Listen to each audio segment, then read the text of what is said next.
shoplifter, thief, gangster. Adam Curry, John C. Dvorak. It's Thursday, November 15th, 2018. This is your award-winning Gitmo Nation Media Assassination, episode 1086. This is No Agenda. Brexit boots on the ground and broadcasting live from the Garden of Amsterdam and Gitmo Nation Lowlands in the Laden Loft in the morning, everybody. I'm Adam Curry. And from northern Silicon Valley, where I'm finding boxes of ballots in my closet, I'm John C. Dvorak. It's Crackpot and Buzzkill in the morning. I was wondering, was it going to be the recount? Was it going to be the fact that you're on fire? How you doing, John? Good. Really? Doesn't seem like things are good in California right now. Oh, great. Okay. Nice and smoky. Get to watch all these people walking around with masks on, like, that does anything. Oh. I mean, it's not as though the air is filled with particulate as well as sexy vapors, but okay, there's smoke. Smoke's in the air. Smoke on the water. Well, give me a little report. I mean, I've been in Holland for a few days, and I was wondering what's going on. I mean, I'm seeing nothing but bad stuff. Yeah, ballot tampering seems to be the main thing. That's the only one. So, but just stick with the fires for a second, because there's very little good information here about what's really happening there. Well, of course, they always play the fires up in Europe a bit. Yeah, we just show. It's actually, they're more contained than before. They've already burnt down what they're going to burn down. Already killed what they're going to kill. Too many. This fire up north killed about probably, I think it's up to about 50 plus people. It's going to maybe be 100. Wow. Maybe has the death toll? I mean, there's been plenty of times that these areas have burned down. In Malibu, certainly in '93, I think. Well, the problem with these areas here, well, for one thing, with Malibu, you can run into the ocean. Up there's one road in, one road out, and then the whole place starts burning, and the roads get blocked, and people get stuck in their cars. They got to jump into river streams. It's a terrible situation. Have there ever been this many casualties in a fire like that? No. Okay. Bill Godbout apparently has died in the fire in a nearby town near Paradise. Who? Bill Godbout's a very famous microcomputer pioneer. He did the CompuPro computers. He had a operation in Oakland where he sold electronic gear. Oh, that's too bad. Very famous local guy. That's too bad. Yeah, I mean, all we're getting over here is just reports from celebrities. Oh, yeah. They love that over here. Look, there's Will Smith in the fire. Oh, look, there's Pink in the fire. Oh, look, there's everyone in the fire. It's just all the celebrities. Yeah, of course. Yeah. What else is important? Nothing, of course. Who cares about that? Oh, and the fact that Trump is wrong about it. That's another big story here. Trump said they've mismanaged their water. Sucks. Yeah, celebrities say Trump mismanaged Trump says they mismanaged their water, and it's wrong because we all know it's global warming. Yeah, they're trying to blame it on global warming, of course. I did pick up a couple of interesting theories. I think this is the most realistic, as the report comes from Pacific Gas and Electric themselves. Shares of PG&E finishing lower by more than 20% today after the company disclosed an electric incident that happened right before the Camp Fire wildfire began in Northern California last week. The company putting out a statement saying, quote, "The cause of the Camp Fire has not yet been determined. PG&E has provided an electric incident report to the Safety and Enforcement Division of the California Public Utilities Commission. With respect to this fire, the information provided in this report is preliminary, and PG&E will fully cooperate with any investigations." The company also offered its condolences to those affected by the wildfire, saying, quote, "Our hearts are with the communities impacted by the Camp Fire."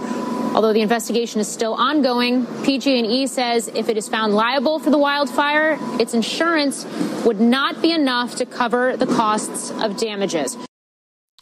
So did this start because of this problem they had? Well, Is that something I've been hearing? why it's called the camp. You know why it's called the Camp Fire? Yeah, because it was apparently a campfire that got out of control. Yes. Okay. Well, who are you going to sue for that? Well, not PG&E, that's for sure. So they've come up with this thing that, I mean, it's PG&E is negligent in general but somebody claims they saw some sparks coming from one of the transmission towers, and the fire started, and the next thing you know, they burned the place down. Despite the fact that it's always been called the Camp Fire, because it was started by a campfire that went out of control, and it doesn't take much if you're in the right area for that to happen. It just spreads in every which way, and we should. But no, okay, they're going to have a new theory, and PG&E's like they know they probably had something to do with it. Now, the other thing that there's a couple of good conspiracy theory threads about this, which you'd appreciate. Of course, this was a directed energy weapon. This is obvious when you see the trees are not out to get paradise for years. Yeah, no, actually, here's the theory. If you follow, and only you would know this, I don't know if this is true or not, but if you follow the path of these fires, and there's a whole bunch of little fires all the way down, that apparently is very close to the high-speed rail path that would need to be. It's nowhere near the high-speed rail path. That's what I thought. And there's no high-speed rail that's going to be running through that area for sure in Butte County. Yeah. Come on. I'm just telling you, that's the theory out there. And Thank you for. There's no high-speed rail running through Malibu that I know of. No, the whole thing is that I saw that too. We had one of our producers send it around. Exactly. I looked at it and I said, "This is bullcrap." It's just like really out there. Yeah. Yeah, but it's this is cleared up then. By the way, for those of you who are wondering why it sounds a little bit different today, is because I'm on location, and I think we've gotten pretty spoiled by both having a gigabit between our two stations. It just sounds so much better when we're both on gigabits. Well, that's limited in certain parts of the world. Yeah, you don't have gigabit there? No. I've got total crap internet today. You're always in that same little area. I'm sorry?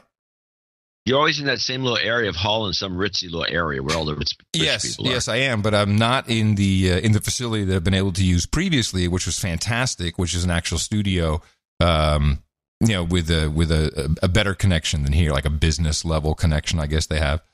So I'm staying with a buddy. The reason I'm here, by the way, since you didn't ask, is because I was invited to come do a bar mitzvah. So I got a ticket and I wanted to see my daughter anyway. And I figured, what a great time to be over here, just because I was so sick and tired of the U.S. media blaring the same crap at me. And at least now I'm fresh here Now you're getting the U.S. media blaring the same crap at you through the European media. Well, of course, the big news here today is Brexit, which I have a bit of a report on. But I do need to give you some important Netherlands updates.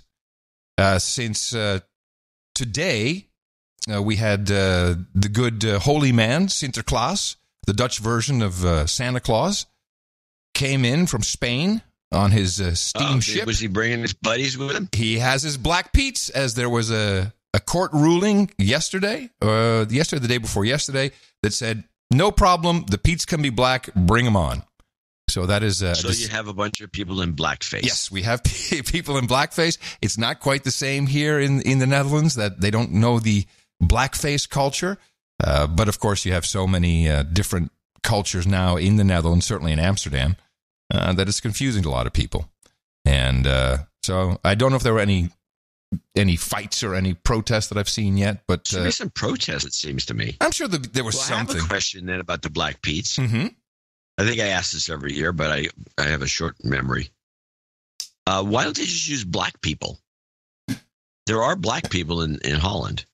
I'm not so sure that they don't use black people, but even if they have black people, they'll still put the big red lips on and the curly hair and the hat and the whole garb, which can always still be seen as racist. But I don't think that. It's look. The Dutch High Court determined it was okay. It's not racist. It's the culture, and go ahead proceed as planned. So, what about the European Criminal Court? Can't they go after Holland? Oh, I'm sure they will. This has all been a UN. I know. I'm just UN kidding. Thing. But here's the crazy thing that's going on in Amsterdam, and this is very disturbing. You know, there's a new mayor, Femke Halsema. She's from the Green Left Party. She used to be, left. Yeah, it's called GroenLinks, Green Left. So they represent left wing ideas. I thought it was like the Green. Like the Greens, they finally left. No, it's Green Left. So the Green Left Party, they're left of center, and they stand for all things green. And she used to be, actually has quite a long career in Dutch politics in Parliament. And now she is in charge of Amsterdam, which is falling apart. The police. She's the mayor? Yeah, she's the mayor, new mayor. Oh, okay. The police can't even, they don't even do anything with stuff happening in the city, with the tourists just going wild. Because even if they say something, they get beat up, and they're afraid. The cops are actually afraid to do anything. Of the tourists? The tourists have been beating up cops? Oh, yeah. Especially what? The Brits. When you got a big... Listen, the Brits are the worst. When they're in Amsterdam, they are, yeah. They get really drunk, really high, really loud, really obnoxious, and violent. Not all of them, of course. Here comes the Zephyr, by the way, just for your information. All right, foamer. Go on. Very good. All right, so if you... I don't know, when's the last time you were in Amsterdam? I don't know how long ago this was. But in front of the Rijksmuseum... It was a while back, probably 4 or 5 years ago. Well, here's a little test. There's an iconic piece of artwork in Amsterdam, right in front of the Rijksmuseum. People love taking pictures in front of it. Are you familiar with what this is? Oh, is it the boy peeing, or is it the no? big That's Brussels. Not even close. Keep trying. Okay. It's the big I Amsterdam logo. You've seen this. Yes, I have. It's I, and then the A and the M is in red, and then Sterdam, and it's I, Amsterdam. I am Amsterdam is the idea. And people, whenever especially now these days, it's been around for, I don't know, it's been here for years and years. People come in, they're like, oh, we love this, want to get a picture taken in front of it. It's fantastic. It's a big, big tourist attraction. But our mayor here in Amsterdam said this has to go because I, Amsterdam, is only individualistic, and we want solidarity in our city. And it, as of last week, it is gone, John. It is gone. They removed it. Wow. Can you believe that? Yeah. They removed a piece of art because it doesn't indicate enough communism. Yeah, No, literally, it was, I, Amsterdam, is too individualistic. We need solidarity, and so this has to go. And they voted, and it's gone. It's collectivism. Collectivism. There you go. That's the word we're looking Shocking, though, to me. Shocking. It's just insane. That is nuts. Yeah. Well, yes.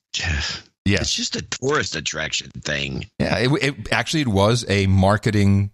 It was. Well, if people are taking there's signage in China that I've got a kick out of. I've noticed this across from Taiwan.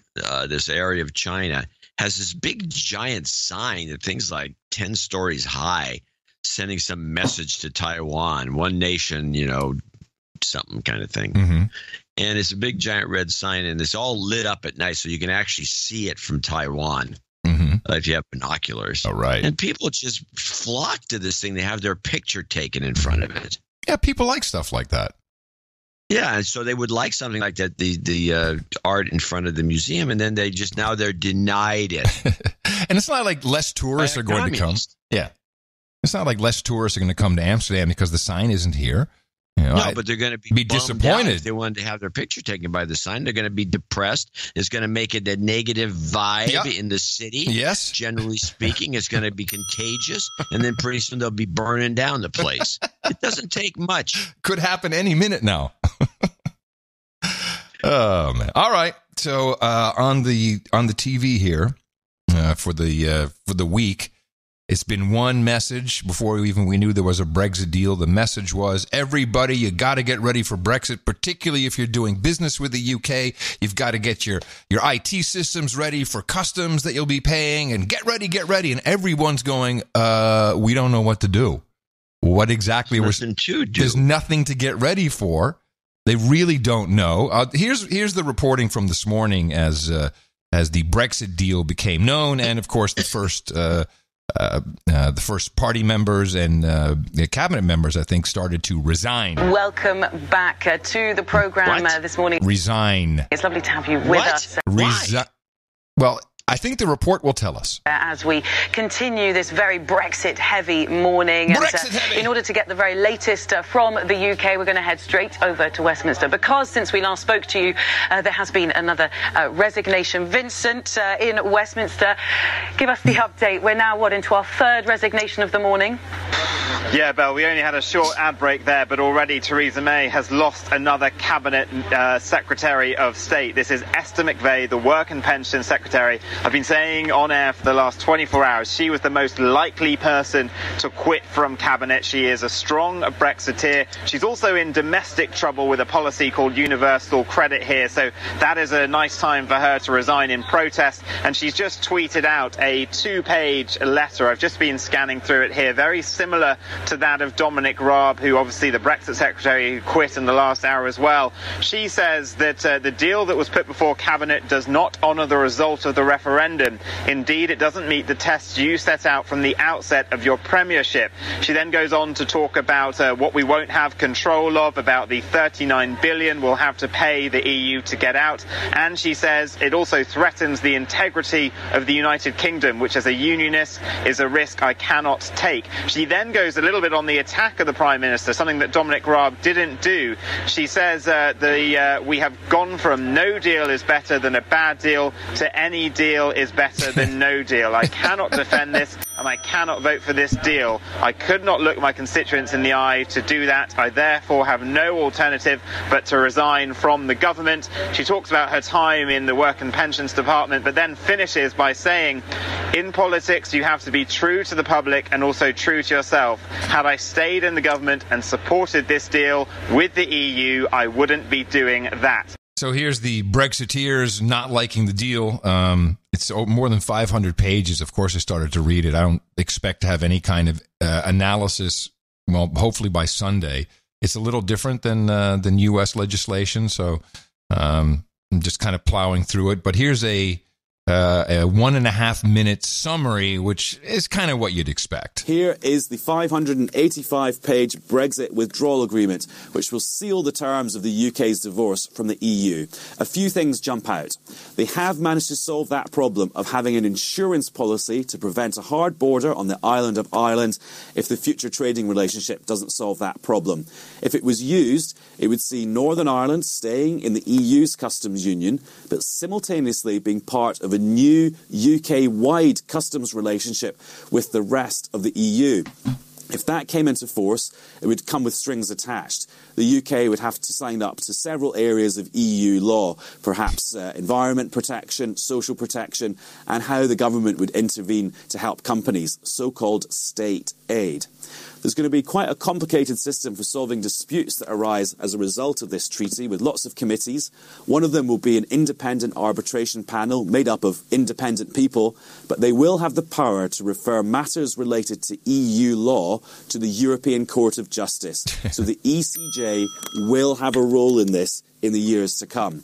It's all wrapped up in lots of very optimistic language about both sides using their best endeavours to negotiate a permanent future relationship and to act in good faith at all times. Also, that post-Brexit transition period, which is due to end currently in December 2020, could be extended once, although the document doesn't say until when. And my personal favourite, the tricky issue that was left right till the end, what to do about protecting EU regional products from specific places like Parma ham, Gorgonzola, feta cheese. The UK has signed up to the EU's proposal that protection for those products is written in to British law. It just doesn't sound like a great deal to me, except that last bit is probably what most of it is about, protectionism of cheese. It's a little different in the report. I have a PBS report we can play. Okay. But the $39 billion, according to PBS, is $80 billion, and it's $80 billion a year. Huh. And we got none of this information about all these guys quitting left and right. But let's play Brexit Update PBS. In the European Union, when it comes to divorce, as is always the case, the hardest negotiations can be over property, money, and the children. And cheese. And so it is with Brexit. A divorce where there's not only two sides, but the British family is fighting within itself. Prime Minister Theresa May is proposing a kind of divorce with a transition period of remaining friends. You know what I just noticed? I'm no longer hearing the D word here when it comes to Brexit. This divorce thing, they're past that, or when, I mean, of course, we don't live here, but I don't hear this divorce anymore. And we heard that for a long time.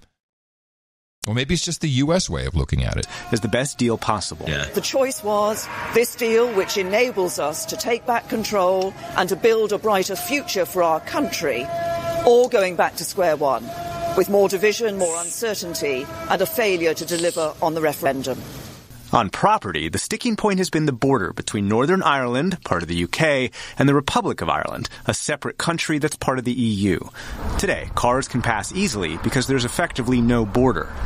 The Brexit agreement prevents the return of a hard border by temporarily keeping Northern Ireland inside the EU customs union, avoiding customs checks between Northern Ireland and Ireland.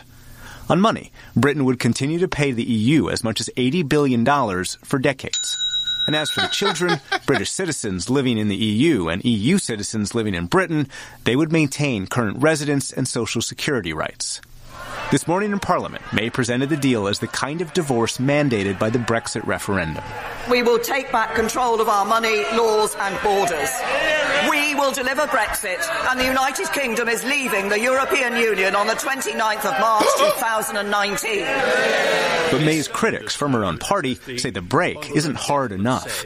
Leading Brexit proponent Jacob Rees-Mogg wants a divorce that's a cleaner split. Well, she hasn't so much struck a deal as surrendered to Brussels and given in to them on everything that they want, and tried to frustrate Brexit, that it is not so much the vassal state anymore as the slave state.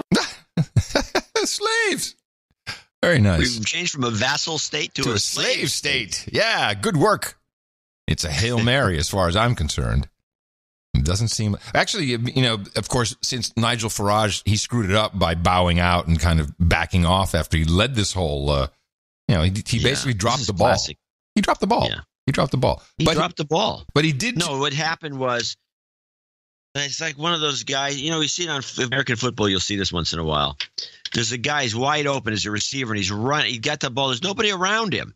And he's going to run 40, 50, 60 yards to the end zone. And as he's running, because he's a cocky son of a bitch, he starts high-stepping. He drops the ball literally before he crosses the end zone line. Yeah. This happens at least once or twice a year. Now just imagine, in the NFL. Just imagine that guy with bad teeth, and that's Farage. Dropping the ball. So you imagine Farage running down the field, and now he's prematurely celebrating and casually drops the ball because he thinks it's cool. Yeah. But it's before he got to the goal line. Well, that's what Farage has done. He tried to redeem. I'm very disappointed in him. Yeah, well, he tried to redeem himself in the European Parliament, and we always love listening to Nigel, especially in this case. Angela was there. Angela Merkel, and as you know, we'll probably have some clips for that too for later or whatever, regarding the weaponization of the United States of Europe. Have a clip. Let's do that, and then we can do Farage. Where's your weaponization clip? Well, it probably says Merkel and the EU army. That would be exactly the one. Here we go. And German Chancellor Angela Merkel called Tuesday for the future development of a European Union military. We have made a lot of progress in the area of... I think she said, we hebben een grote vaart gelaten. Did she say we made a big fart? Yes, that's exactly what she said. For the future development of a European Union military. We have made a lot of progress in the area of structural military cooperation. That's good and is mostly supported here. But we should, and I'm saying this also because of developments in recent years, we should work on a vision of one day establishing a real European army. Bachelet's statements echoed a vision recently expressed by French President Emmanuel Macron. President Trump attacked Macron during a tweet storm Tuesday following his tense visit to Paris for armistice commemoration events over the weekend. weekend. Trump wrote, Emmanuel Macron suggests building its own army to protect Europe against the U.S., China, and Russia. But it was Germany in World Wars I and II. How did that work out for France? They were starting to learn German in Paris before the U.S. came along. Pay for NATO or not, Trump tweeted. There was a number of reasons he was so rude about that. But let's listen to Farage as he directly addresses Merkel, who's just sitting there scowling. And well, here's what he had to say. Well, Mrs. Merkel, many of my Eurosceptic colleagues have been booing you this morning, but they shouldn't be in a way, because the British should be cheering you. Without you, we'd never have made it over the line with Brexit, and I want to thank you very much for that. And, of course, many of these Eurosceptic groups on the right, the centre and the left will come back here after the next European elections in huge numbers directly as a result of your immigration and asylum policy. Your weak and cope led to a huge migrant tide, indeed a stampede, that came across the Mediterranean. Young men coming from very different cultures who were not going to integrate. Young men, none of whom would have qualified as being genuine refugees. And I think in many ways, we looked at it in the referendum and we said, we don't want to be part of an increasingly German-dominated European Union, and we certainly don't want to pay the price for Mrs. Merkel's errors. And I believe, having heard you today and listening to senior French politicians over the last couple of days, that for us, leaving the European Union is now indeed a liberation. It's a European Union that we're told is now to become an empire, a militarised European Union, an undemocratic European Union, a European Union that seeks to continually expand to the east, a European Union that has launched a new Cold War against the United States of America, a European Union that tries to rewrite history. And I think 100 years on from the armistice, we should be genuinely worried. The idea that this new militarised union is somehow a recipe for peace, I suggest you all sit back and think a little bit more carefully. Maybe you should all reread history. The European project was set up to stop German domination. What you've seen today is a naked takeover bid. So I think Brexit becomes a necessity after this. And for the rest of the countries, Mrs. Merkel, you've had a long, successful career. But your political decision to open up the doors unconditionally is the worst decision we've seen in post-war politics in Europe. Is it not time for you at last to admit that you were wrong? Is it not time for you to say to German communities and many others, I'm sorry for what I've done to you and the problems I've inflicted upon you for many decades to come? I like that one guy. There you go. Minor redemption. Minor redemption. So that parliament there is just a bunch of people complaining. Well, they have no power. No powers. They just get in. They get to talk so many. I guess they get so many minutes a month, like 10, something like that. It's not a lot. And Farage gets to go up and do his normal thing. I'll tell you, I follow one. He does a great job of it, but I follow one Dutch parliamentarian on Twitter, Marijke Schaaltjes, whatever her name is. But all I see her doing is she's on Twitter all day. She's on Twitter all day commenting on Trump. It's like, and what's he got to Trump? Well, she's like, well, hopefully we never have this here, stuff like that. And you're like, pay attention to him. We don't want that here. Stuff like that. All day. She's just tweeting. Like, and of course I want to. That's her job. I want to tweet and said, go do something else. But I usually wind up erasing the tweet before I send it. It's very smart, I think. Yes. And then we had just a quick review of the armistice. There's a lot of things that happened at this armistice event. And one of our producers was boots on the ground. He gave us a little rundown of. Did you see that? His rundown of the whole ceremony? No, I missed it. This is producer Bob. He just did bullet points. I'll just share them. Trump was hating the ceremony with good reason, but the two-way arm slap with Putin was interesting. Macron, he said the whole thing was really a third-rate production. First of all, Trump and Putin were late, so they missed the 11 a.m. Events. So they were both late, so we know what was going on there. Then Macron's mic didn't work. They had to get a backup handheld. Yo-Yo Ma played 2 songs. Meanwhile, the background of the main shot had empty chairs. Now, it was drizzling, but still, you got a worldwide audience. What are people thinking? They don't have any production here. Brought in some singer from Africa. They played the bolero. I mean, all things which really have nothing to do with Europe or armistice. Yeah, if you're producing this sort of thing, you hire people to sit in those empty seats. Of course you do. Or you remove the seats. You get a bunch of people that have signs called, Blacks for Trump. That's what that's what you want. Well, that'd be cool.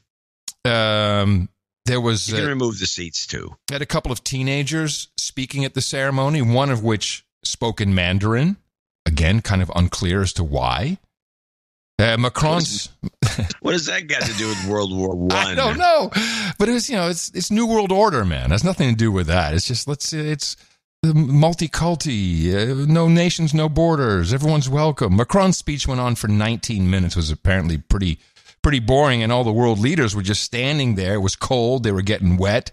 They found that everyone looked pretty miserable. Let's see, what else did we have? Band, royal family. One of them should have had.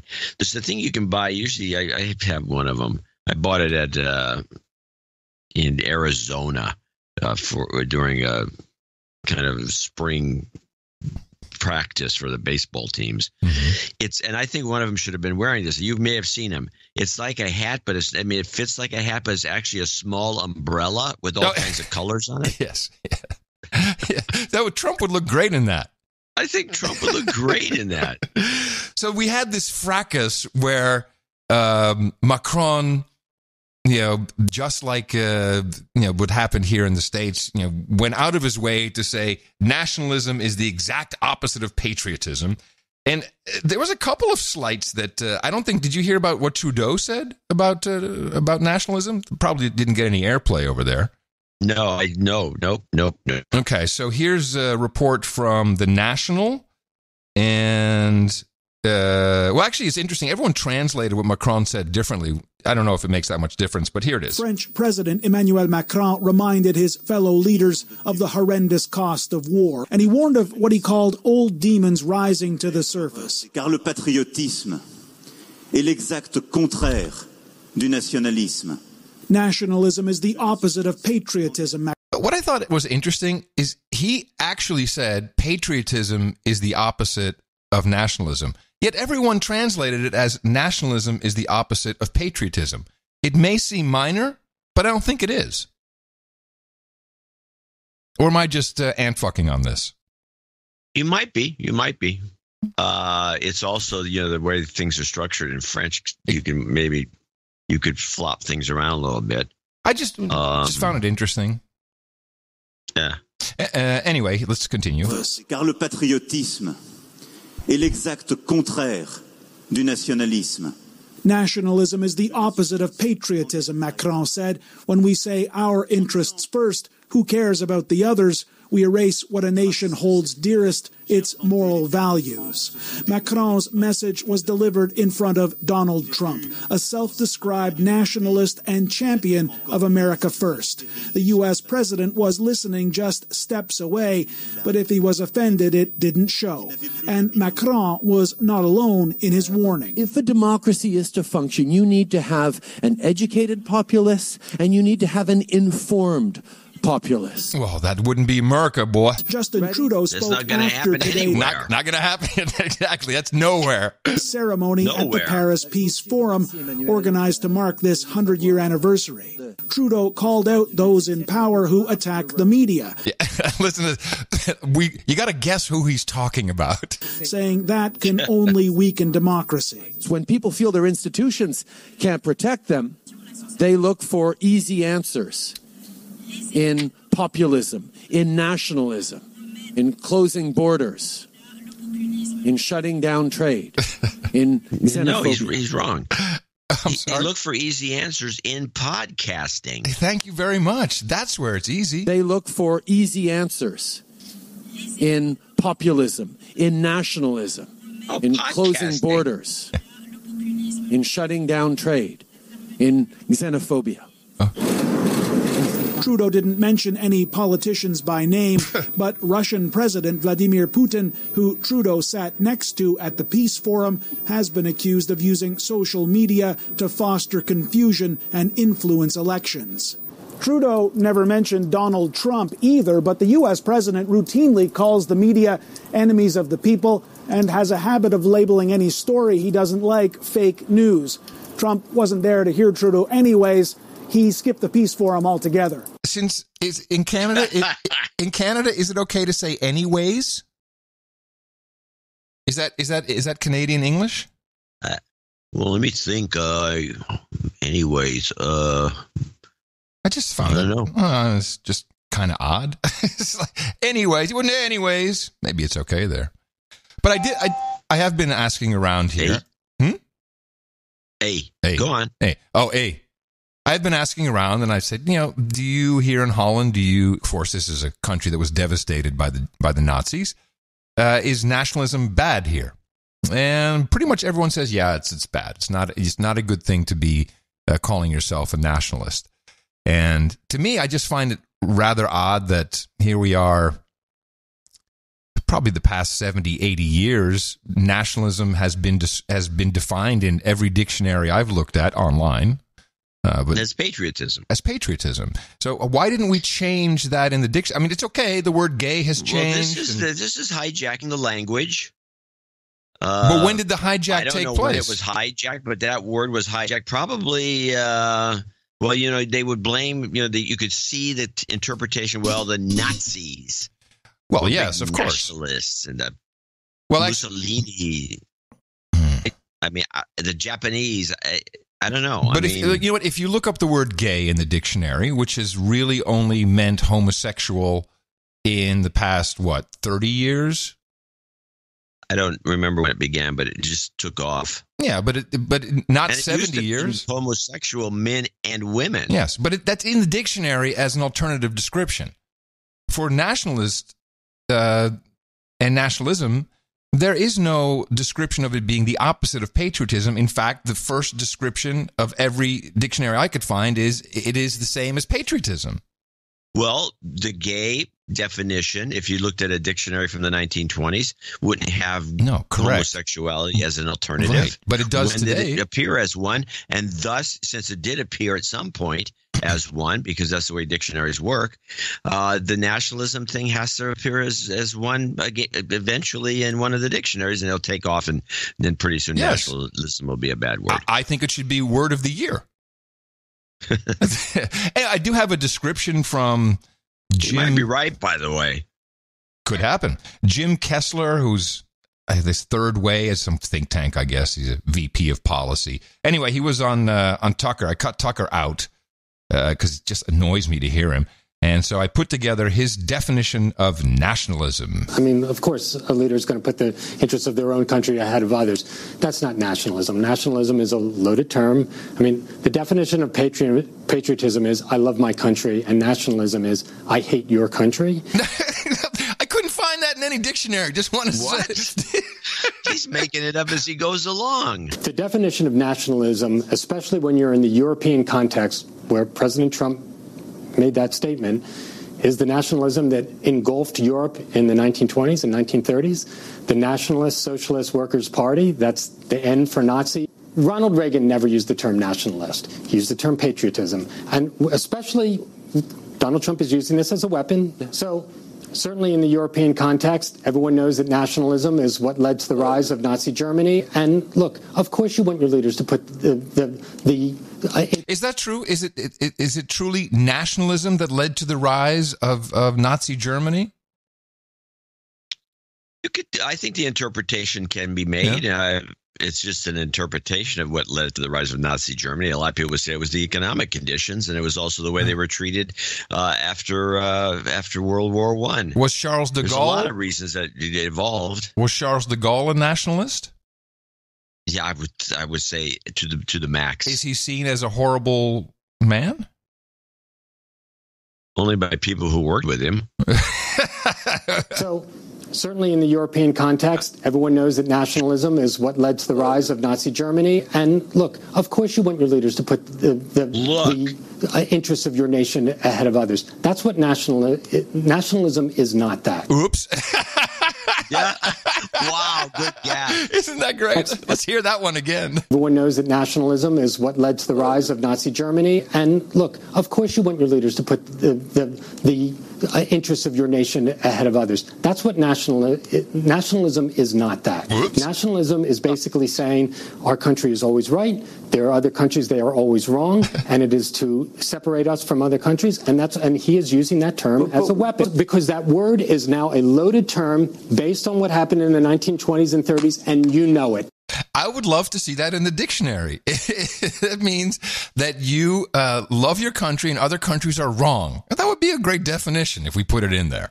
Well, that's the way he used it. And that's interesting. I do want to mention that. Well, everybody, at least people who study the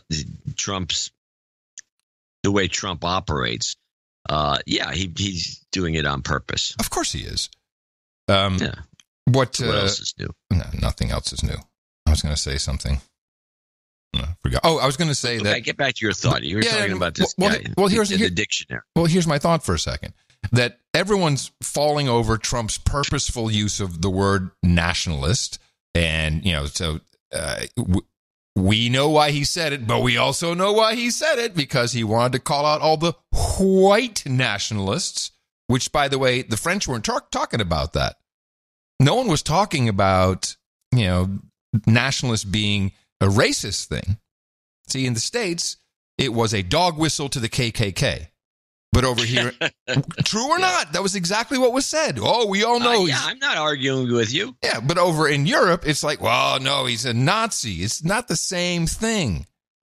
But when Trump did his inaugural address, he used the word patriot and patriotism. And what did the press say about that? Dark speech. Very dark speech indeed. A bad day for America. Because he used patriotism. I remember it. I remember the dark speech thing, too. Yeah. So anyway. So he uses nationalism to jack him up. Yeah. Well, it works. Which means, of course, white nationalism, which, of course, means white supremacy. Yes. Which means the man. That's right. That's right.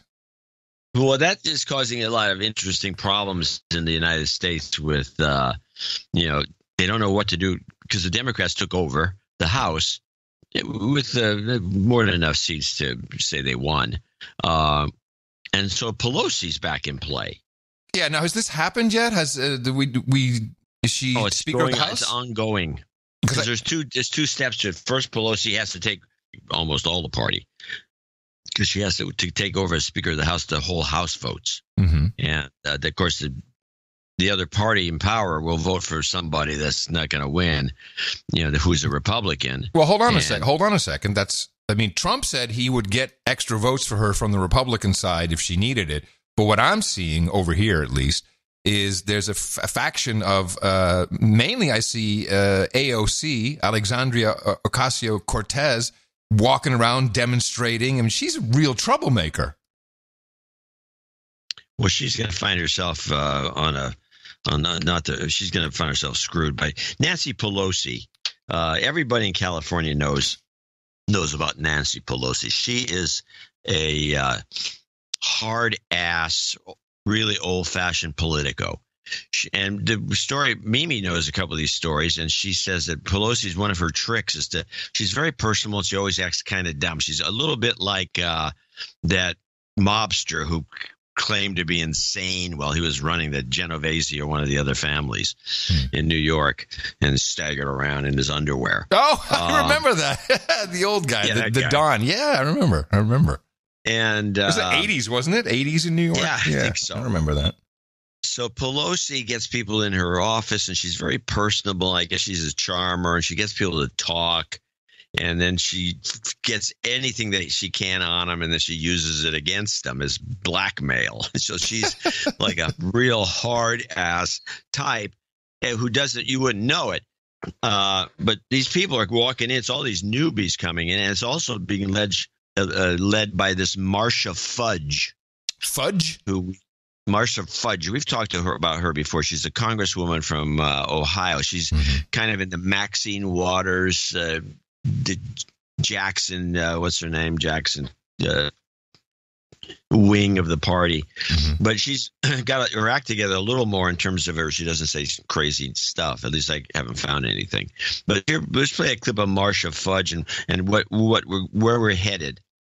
Okay. Representative Marcia Fudge. I would say this, is we tout diversity in this party. There's no diversity in our leadership.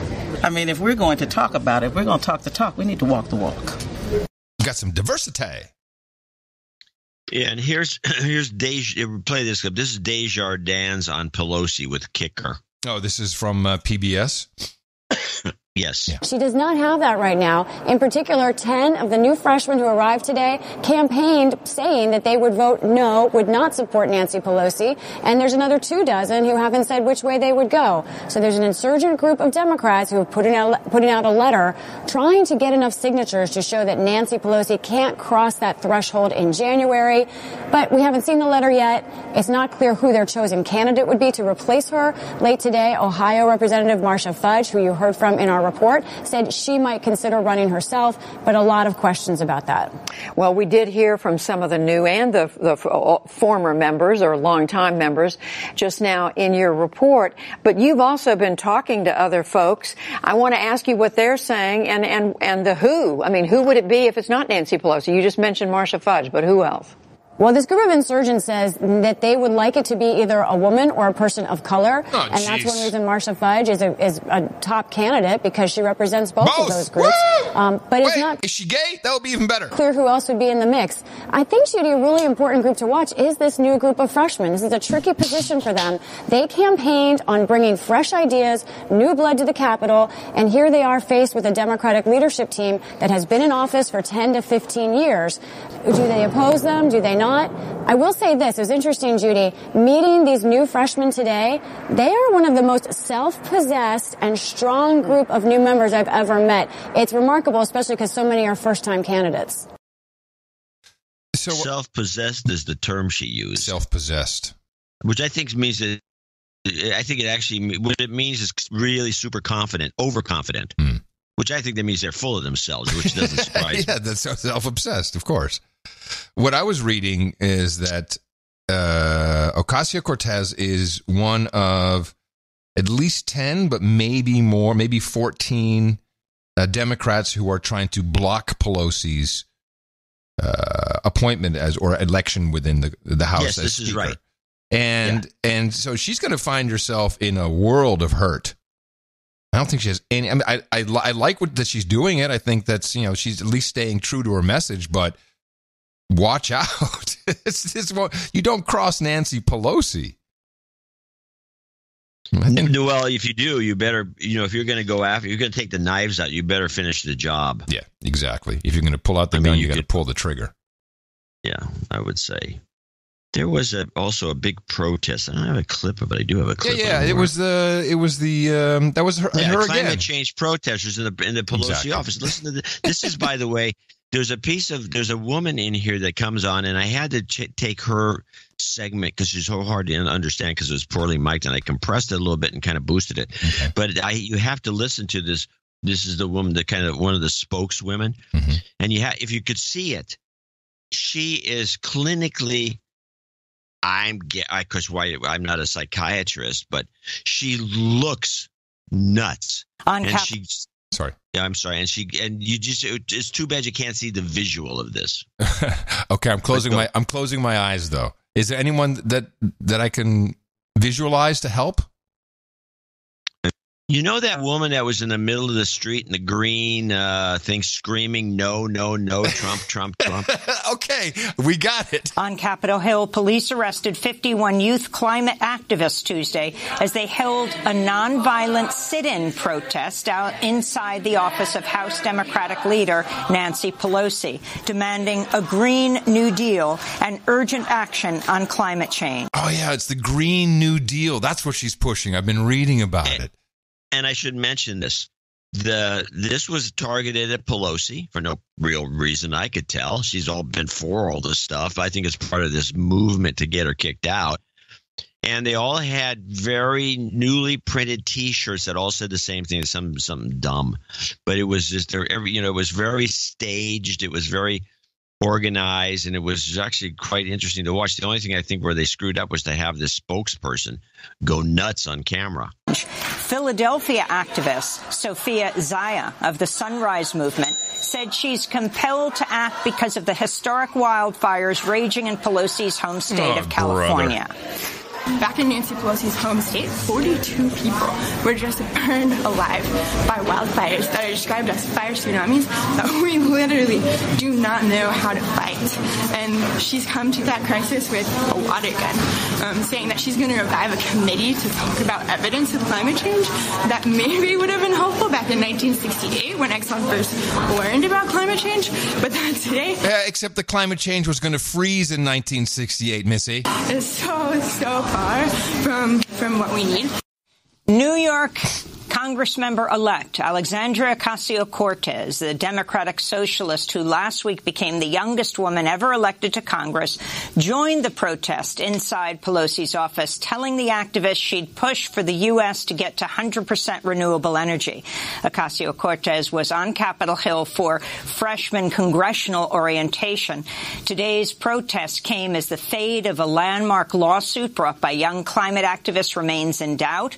Earlier this month, the Supreme Court allowed the case to proceed, but ruled lower courts could continue to weigh in on its fate. On Thursday, the Ninth Circuit Court of Appeals put a temporary stay on the case while it hears a challenge from the Trump administration. The 21 young activists launched their lawsuit under President Obama, arguing the federal government has failed to take necessary action to curtail fossil fuel emissions, violating their constitutional rights. So this is the freshman congresswoman from the 14th district in New York who complained bitterly she did not have any money to look for an apartment, yet she's there with T-shirts, and signs. So this is an invasion of Pelosi's private space, and I don't think it's going to be appreciated. No, it's not going to be appreciated at all. There's a lot of people. There was more than they arrested, like 51. I think they charged 21 of them. There's about 200 people there. It was huge. Yeah, well, I saw some. It was some not covered by the mainstream media here. It was only covered by Democracy Now. But all of this stems from, and I have to look up the Sunshine Foundation, whatever it was. Man, I got to look into that. But over in Europe, the IPCC report, we're dead if we don't keep it under 1.5 degrees warming by 2030. We're dead. We're just dead. And that's what Ocasio-Cortez keeps saying. We only have 12 years, 10 years, really. Here in Holland in particular, the politicians have taken this, and it is gospel, and shit is happening fast. I mean, just do you want to live in Amsterdam? You cannot be here anymore unless you have a battery car. That will be mandatory within the next 5 years. I mean, all the boats in the canals, including the tourist boats, and it won't just be Amsterdam, it will be all cities. We're talking within 2 years, all have to have electric motors. And think about it. You have electric motors which need to be recharged through a grid that can be shut off. Mm-hmm. If you shut off that's what I keep telling everybody. I can have a 55-gallon drum of gasoline in my garage if I want to. Don't pretend you don't. If I was freaked out, or I could go siphon gas from a car on the side of the road, but with a gas or with these battery cars to me are a form of control, slave control. Of course it is. And you can only go so far. And by the way, John, miles. Let's say everything. There's no more gas, no more houses being built that have gas connections, and so nuclear energy to charge everything. Can't have that. We have to use wind power. Well, of course the nuclear energy has been pumped into the Dutch heads, the Gouda heads. It's like, this is dangerous. We don't want another Chernobyl.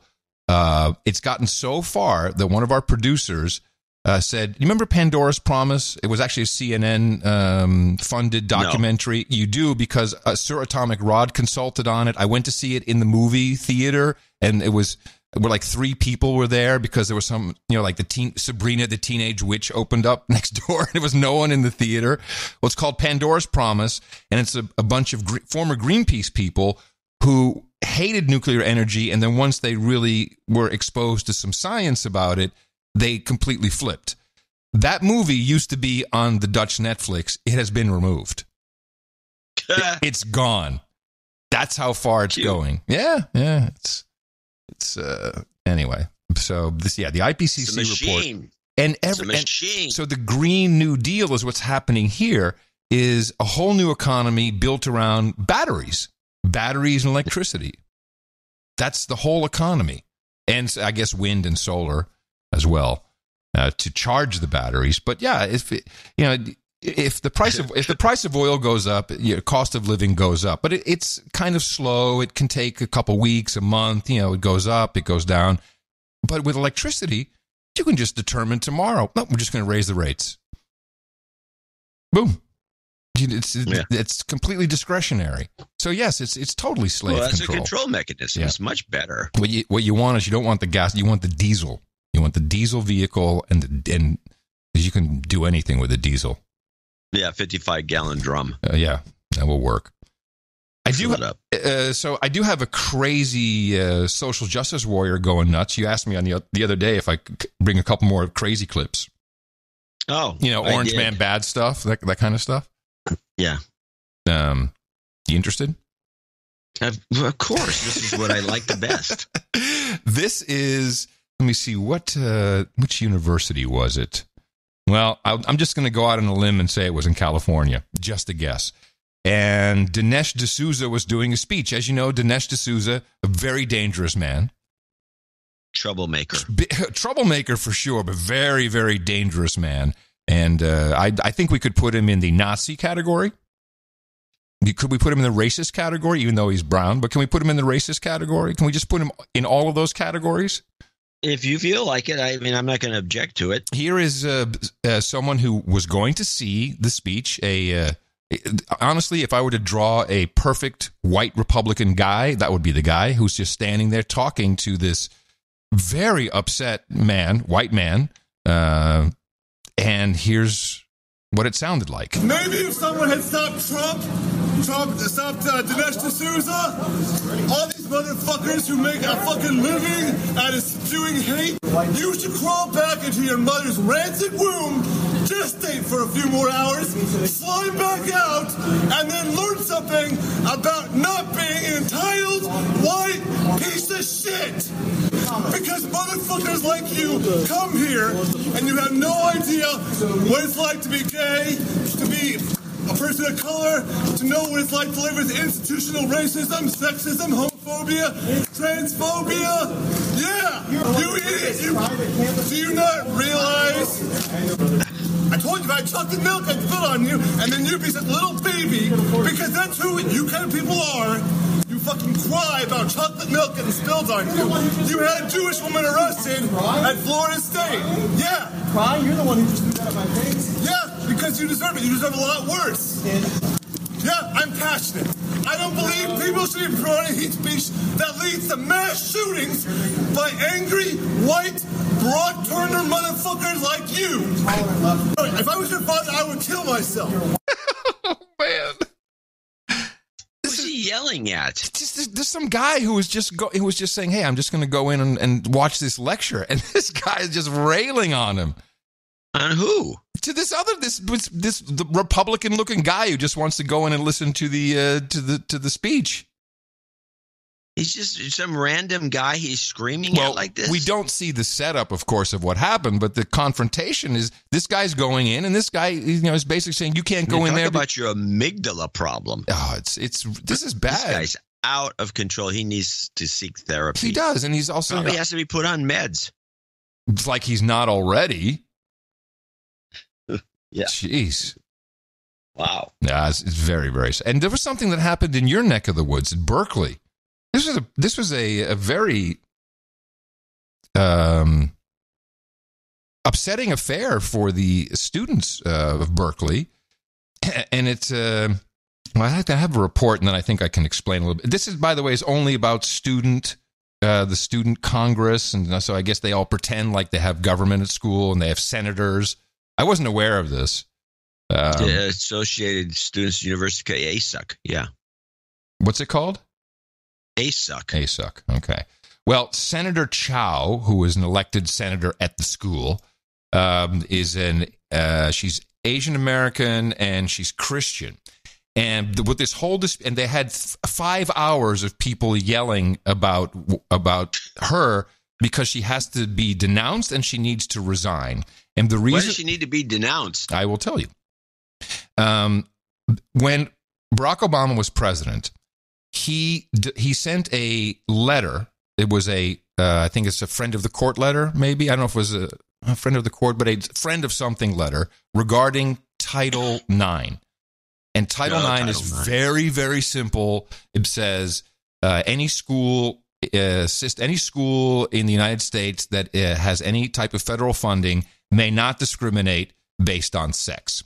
And what the Obama administration did is they wrote a letter, and the letter said, by the way, sex and gender are interchangeable. That's how you should interpret Title IX, and this is how we got the bathroom issue. Because you could then identify as a woman and go to the female bathroom. And so they changed the interpretation. They didn't change the Title IX, didn't change the Civil Rights Act, which is what Title IX is a part of. They just said, this is how you interpret it.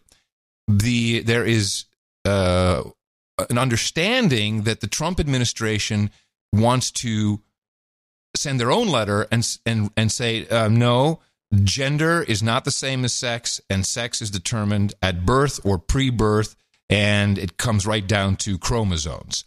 And what was expected is that the entire student government denounced, that's really what was denounced that memo, which has not been published, which is, it's not, there's no law, it's just an interpretation, but everyone has to yell and scream about that. And she said, look, I have to be true to my faith.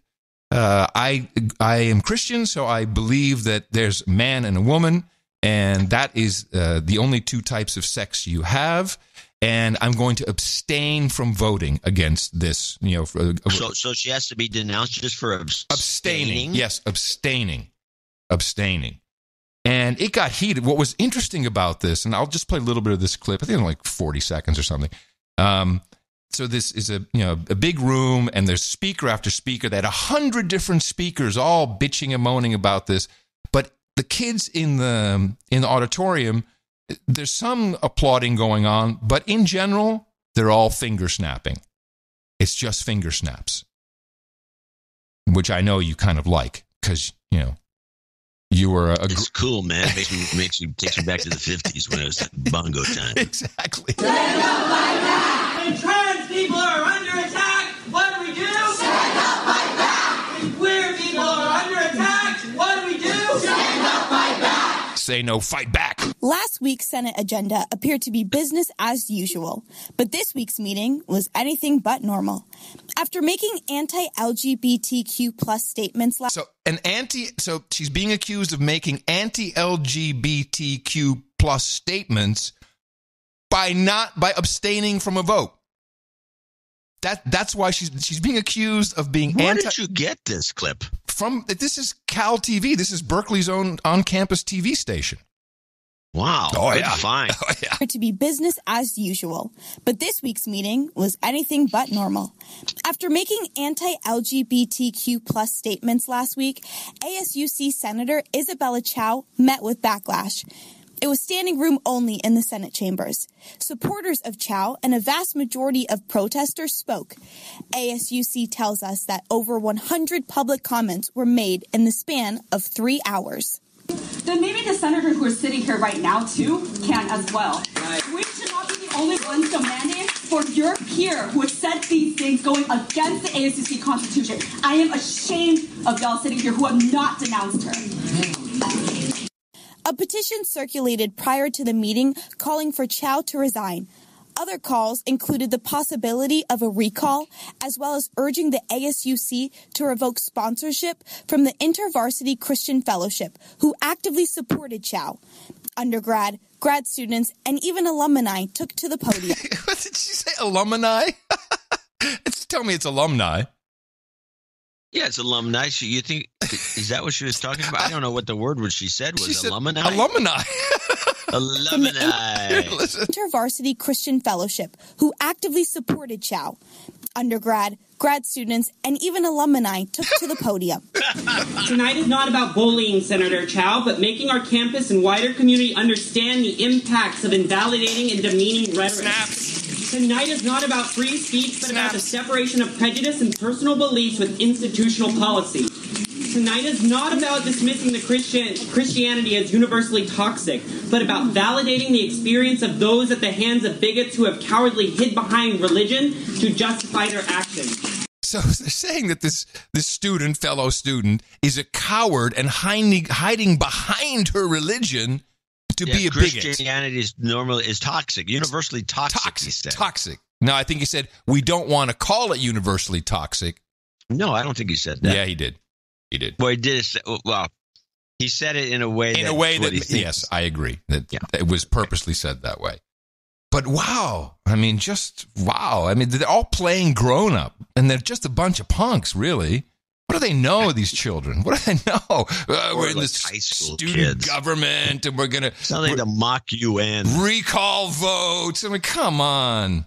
It's just crazy. And they can't even get the acronym right. I am the only true official source of the acronym, and I will give it to you again. LGBTQQIAAPK. There's no plus.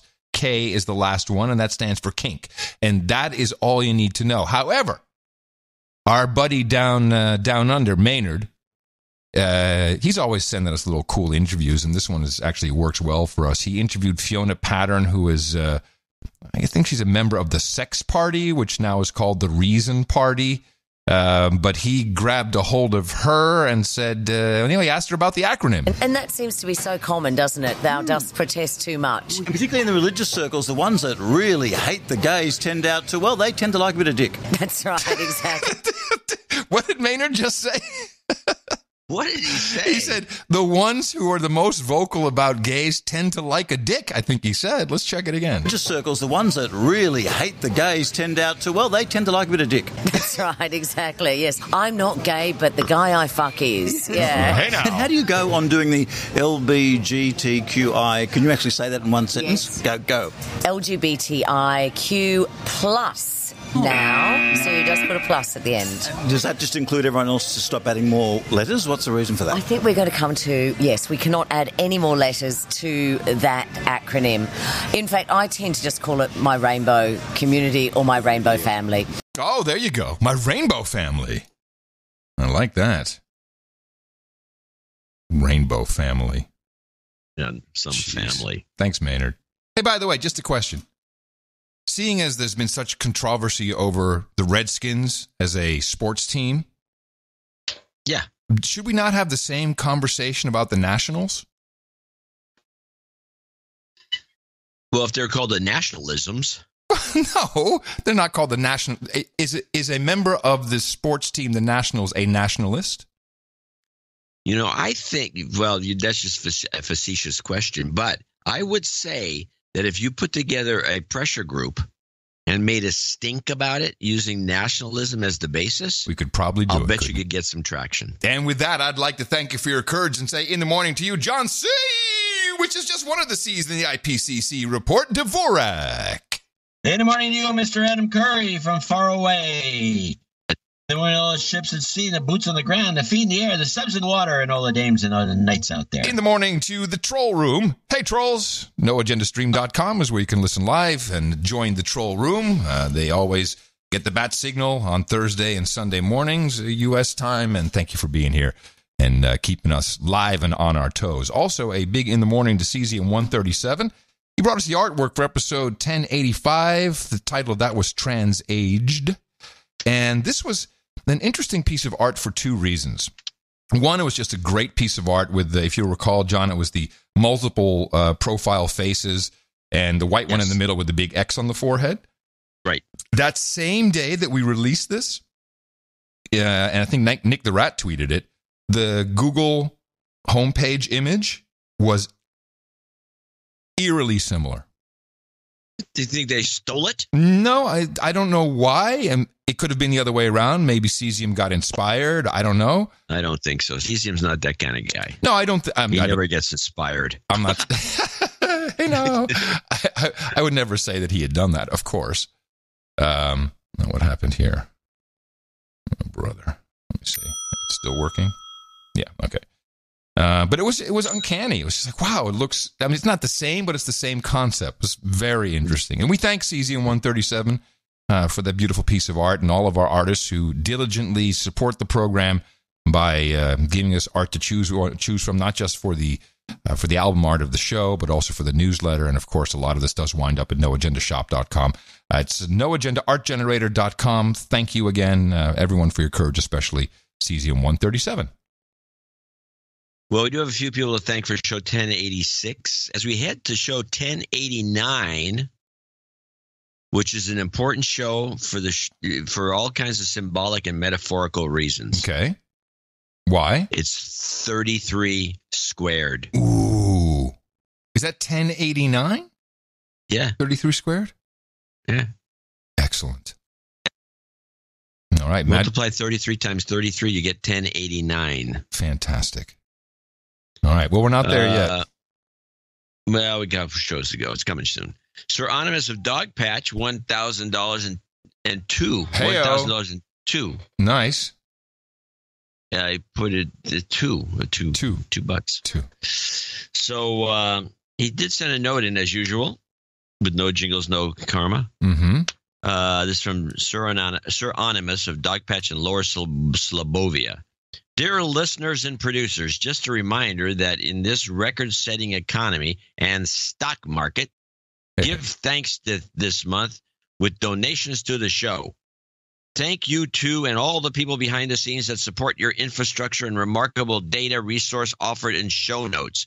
You are my oasis of the ears and mind. No Agenda's value for value model never asks nor cares who you are. The message is simple. Don't send blankets or water. Just send your cash if you receive value. And so I subscribe for my monthly value. So thus I subscribe to me. To listeners that believe this is a Trump apologist show or right-wing whatever, let me be clear that this presidency has a very negative and direct impact on my personal life and my family's safety. And yes, like a broken clock, the man is right twice a day, and that annoys me. I support this show because it deconstructs propaganda from media outlets.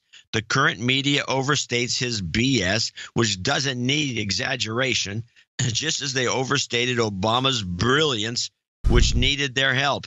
Yeah, excellent John point. and Adam's work helps me identify how the media is trying to manipulate listeners for their own benefit. Listening well, it can help anticipate future trends and policies. No Agenda is an extremely valuable source of media agenda information. Trump apologists, not a chance. Truth advocates, definitely. Happy Thanksgiving to all, and subscribe to the show. Sir Onimus of Dogpatch, thank you so much. And Lower Slobovia, of course. Was there a reason for the $2? You'd think he would have said something. Yeah, he always has little secret messages. Yeah, maybe it's code for something that we don't know. So I've been suspicious of. Once again, some Sir Onimus of Dogpatch code we can't decode. It never fails. Maybe somebody tells what that is in binary. Kevin Brockman, 33333. And he says, drunk donation. Your night of bottoms filling here, making a donation to give value for value. I recently deleted Facebook, and this donation is to reflect the amount of time and pain I have suffered from being off Facebook. I believe this donation brings me to Baronet. But who cares? Yours truly is possible Baronet of bottom filling. So he's the Baronet of bottom filling. Yeah. I think we have him here. Let me double check. I'm pretty sure we have him. Carroll in Indianapolis. 3333. I'm sorry, that was Kevin. Oh no, okay, that was. I'm sorry. Yeah, you went too far. You went way too far. You went way too far. No, I read his. I read Carroll's. That was Sir Warren Carroll of Indianapolis. Okay, I see what you did. And I read his complete donation. Okay. And that's what it was. I said it was from Kevin Brockman, who actually wrote this. Thank you for your sanity. And he also donated $333.33. Mm-hmm. Thank you for the sanity, as you guys are my only source of news now. I always crack up. I love that. I love it. I love Adam's OTG segment, and even tried going OTG, but realized I had no way to listen to the show while driving. You can burn CDs. Well, by the way, the OTG phones that I've recommended, you can absolutely listen. You don't have a nifty little podcast app, but you can certainly download an MP3 and play it. Yeah, in fact, the E71 you can download. You can just go put it on does it hook to the computer, and you can just see a file there? No, you can just download. It has Wi-Fi. You download on Wi-Fi. It has Bluetooth, and you can stream it to your car on Bluetooth. I mean, is it slick? No, but that's kind of the point. Anyway, says that no way listen to the show while driving. Can I get a de-douching? You've been de-douched. And he would like a goat karma and a respect. RESPICT. You've got karma. There you we go. already did Sir Warren Carroll, who is going to be upgraded to baronet. Yes. Sir Chris Barron of the Carson Valley comes in next as associate executive producer, $233.33. Forgive me, Podfather and Buzzkill. It has been many months since my last donation. The story of the inception of podcasting reminded me of the secret Miami meeting between Adam, Ron, Weiner, and yours truly. Yes, of course I remember, Sir Chris. I forgot to put that in the history of podcasting. The secret, that's why he wrote in. The secret meeting in Miami. Apparently, oh, my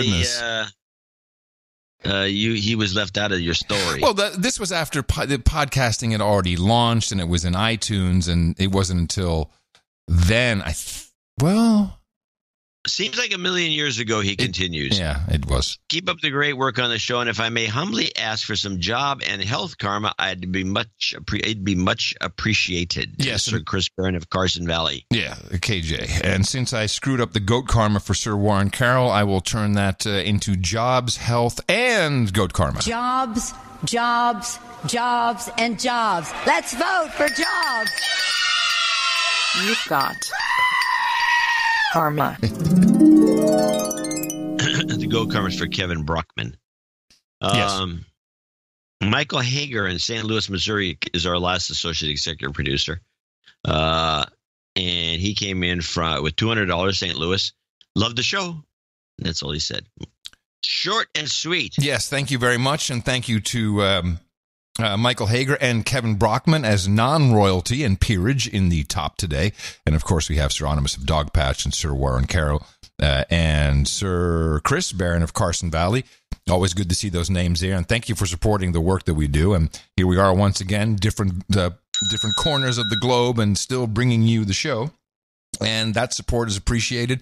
And this is why you get a real credit for it. An executive producer or associate executive producer. You can use this wherever credits are accepted. It seems to get jobs as well.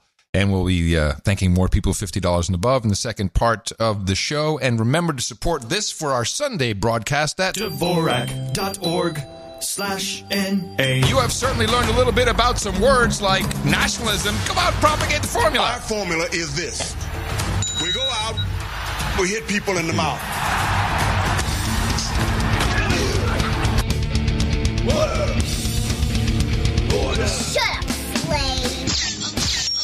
Shut up, slave. Yo ho. Okay. We've talked about the Lear Foundation a few times. Oh, I would say we have.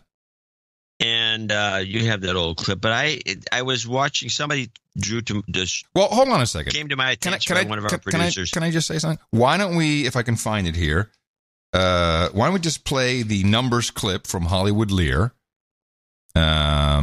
It's actually the Hollywood Health and Society Lear. I can't forget what the exact name was. Yeah, it'll be in this next clip. Yeah, I just want to put this in here. Wait. No, shoot. Actually, it would be better. You keep looking for it. It'd be better played after my clip. Okay, we'll do that. Any intro, or we go straight for it? This was an introduction. They were playing a preview of a Mattis Secretary show to a group of writers, and this was done as part of an anti-nuke, unilateral disarmament operation promotion. And they had the producer, and they had the. This is the Madam Secretary episode that we played the other day. No, this is one that was the last of the end of season 4, where they were going to have a nuke exchange between Russia or China or something, and it was going to blow up the world. And they actually have a second clip from that. But in this clip, she's doing the introductions of everything, and she goes on an exposition about the Hollywood Health and Society operation out of USC, which is run by the Lear Foundation, and it had all these extra details and some of these other things that make you think, what a great operation. And I just thought it was because it represents one specific point on the political spectrum. I think it's onerous, but they all love it. Was to forge a partnership with Hollywood Health and Society, which I think many of you know is a program of the USC Annenberg Norman Lear Center. And we did that because we knew, that's good, applause is fine. We knew that the Hollywood Health and Society program shared our belief in the ability for popular media, television and film in particular, to shape culture and to change minds about important social issues. Hollywood Health and Society serves as a free resource for writers, producers, and others in search of accurate information on health, safety, and security topics. In addition to consulting on the threat of nuclear weapons, Hollywood Health and Society also deals with a vast array of topics such as cybersecurity, clinical trials, maternal health, reproductive health, HIV, aging, chronic illness, disability, and more. Hollywood Health and Society recognizes the profound impact that entertainment media has on individual knowledge and behavior, and offers several resources like consultations, in-person expert interviews, tip sheets, panel events, and screenings like this one tonight to reach the entertainment industry and the broader public with timely and important information. Yes. It's got it together. I wonder, recently, and maybe the past month, maybe 6 weeks, I've been receiving emails from, it seems like it's not really from one organization, but it's clearly someone trying to put somebody on our show. Now, of course, they've never listened to the No Agenda show, so they have a list of Apparently never listened. No, they have a list of podcasters, and they'll email like, hey, this is going on. This is what's happening in the gay community. And if you'd like to talk to this expert about it, we can get him on your show today. Contact me. And I wonder if they're somehow maybe connected to the Lear Foundation. It's happening a lot. I'm gonna start forwarding you some of these. They're very aggressive. Better than I am at that. Yeah. So I couldn't find the original numbers clip, at least not on the mobile rig for some reason. But the Lear Foundation, Norman Lear, who famously created All in the Family, which was very important for the narrative in the United States, as Archie Bunker, although acted at the time as a typical blue-collar Democrat, was created as a Republican. And for the, 9 years that show was on? Pretty much. Or longer. Longer than that. Pretty much cemented in the American psyche what the typical white, straight, old, racist, KKK, Nazi quadroon male looked like. And it's Archie Bunker. And so they continue to put stuff into TV shows and movies, and it's, it's propaganda. It is propaganda. Call it what it is. Yeah, propaganda. Exactly. It's propaganda designed, and they put it in a lot of movies, designed to get you to think the way they want you to think. Yes. Yes. Just I think it's very effective. Yeah, it's very effective. They're very good at it. Yeah. That's why they're everyone loves them. Everyone in Hollywood loves them. Of course they do. But they also hand out free consultancies. You know, if you're like all of the medical, that's what they've done. I think that's really what they started doing a lot of. All of the medical shows, like, you know, everywhere from General Hospital to St. Elsewhere and whatever else we have. I don't watch that much television. They always have their experts in there to make sure that you're, you know, technically talking correctly, and, you know, and then they might as well just put a couple things in there to make sure you all understand that we're diverse here on the show. So that's how it works. So they are. So just as an aside, this guy Avenatti was arrested. I don't know if you got that news. I got his statement. Well, I have the background. You got a story? You got a story? Statement. Okay, let me see. What is it? Avenatti arrested. This sounds to me like a fantastic hit job. Late today, police in Los Angeles announced that they had arrested the brash attorney who was taken on President Trump. In a tweet, police said, "We can confirm that today, LAPD detectives arrested Michael Avenatti on suspicion of domestic violence. This is an ongoing investigation." The arrest stemmed from an incident involving a woman, but investigators did not offer any more information about Avenatti, who took on Mr. Trump and his former personal attorney, Michael Cohen, in court on behalf of porn star Stormy Daniels. It has always been our intention to make sure that this case proceeded expeditiously and that as much information as possible would be known. In her lawsuit against President Trump, Daniels alleged that she had an affair with Mr. Trump before he became president, and that she was paid to keep quiet about it shortly before the 2016 election.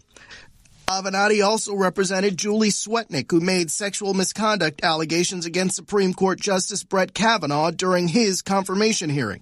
The president fired back at Avenatti. We had another woman just reported by a sleazebag lawyer named Aviate. But Swetnick and Avenatti's claims were never corroborated and have now been referred to the Justice Department for an investigation. Avenatti has sought out media attention, and earlier this year he traveled to Iowa to test the waters for a potential Democratic run for president in 2020. Now, this was CBS. Shame on them. Shame on them. It is so obvious to see that, you know, he was very detrimental to the Kavanaugh process, that he probably ruined any chances of a blue wave for the Democrats to take over the Senate in addition to the House, if it was possible at all. But, you know, clearly this is a hit from the left. Like, get this guy away from us. You know, why do they have to spin it towards Trump? He's the best thing that ever happened for the Republicans. So the Democrats. No, he's the best thing that ever happened to the Republicans. Because he's the Democrats too. No, he was screwing the Democrats. He screwed it up. No, I'm talking about Trump. You're talking about Avenatti. I'm talking about Avenatti, yes. I said, why doesn't CBS state the obvious that this would, you know, clearly they don't know the obvious, and you're talking about Jeff Pegues, who's the only straight shooter on CBS, and he will not veer out of the lane. He didn't really even. No, he won't veer out of the lane. But I have the statement. I have the statement from Avenatti. It's worth hearing. But they actually that I would say, unless that statement was not available at the time of this airing, that would be a remiss, because Pegues would usually hit a piece of a clip like that. He had a little piece of it, just a very short piece. Here's the full statement. Very brief and very succinct. First of all, I want to thank the hardworking men and women of the LAPD for their professionalism and their work today. They had no option in light of the allegations. Secondly, I have never struck a woman. I never will strike a woman. I have been an advocate for women's rights my entire career, and I'm going to continue to be an advocate. I am not going to be intimidated from stopping what I am doing. I am a father to two beautiful, smart daughters. I would never disrespect them by touching a woman inappropriately or striking a woman. I am looking forward to a full investigation, at which point I am confident that I will be fully exonerated. I also want to thank everyone for their support that has reached out. You know my character. You know me as a man, and I appreciate it. Thank you. You know me as a man, and I appreciate it. Thank you. I got daughters. That's about it. That's his excuse. But, the accusation is serious. The accusation is that he there's apparently pictures supposedly. I'm going to just say what's in the mill that's been floating around right-wing talk shows. Yeah. Supposedly there's pictures of her with her just bashed the shit because apparently she took a shot at him or took a punch at him, and so she's beaten up, and there is also supposedly him claiming that she hit me first. She hit me first. I hadn't heard that. We'll find out eventually. Yeah. But I like the way he thanked the cops for not beating the crap out of him. Right. Thanks for doing a good job. Yes. Thanks for doing a good job, guys. Exactly. Let's see. Couple other things that were going. Actually, give me a little update on the because I've completely lost track of the elections, the vote count, I should say.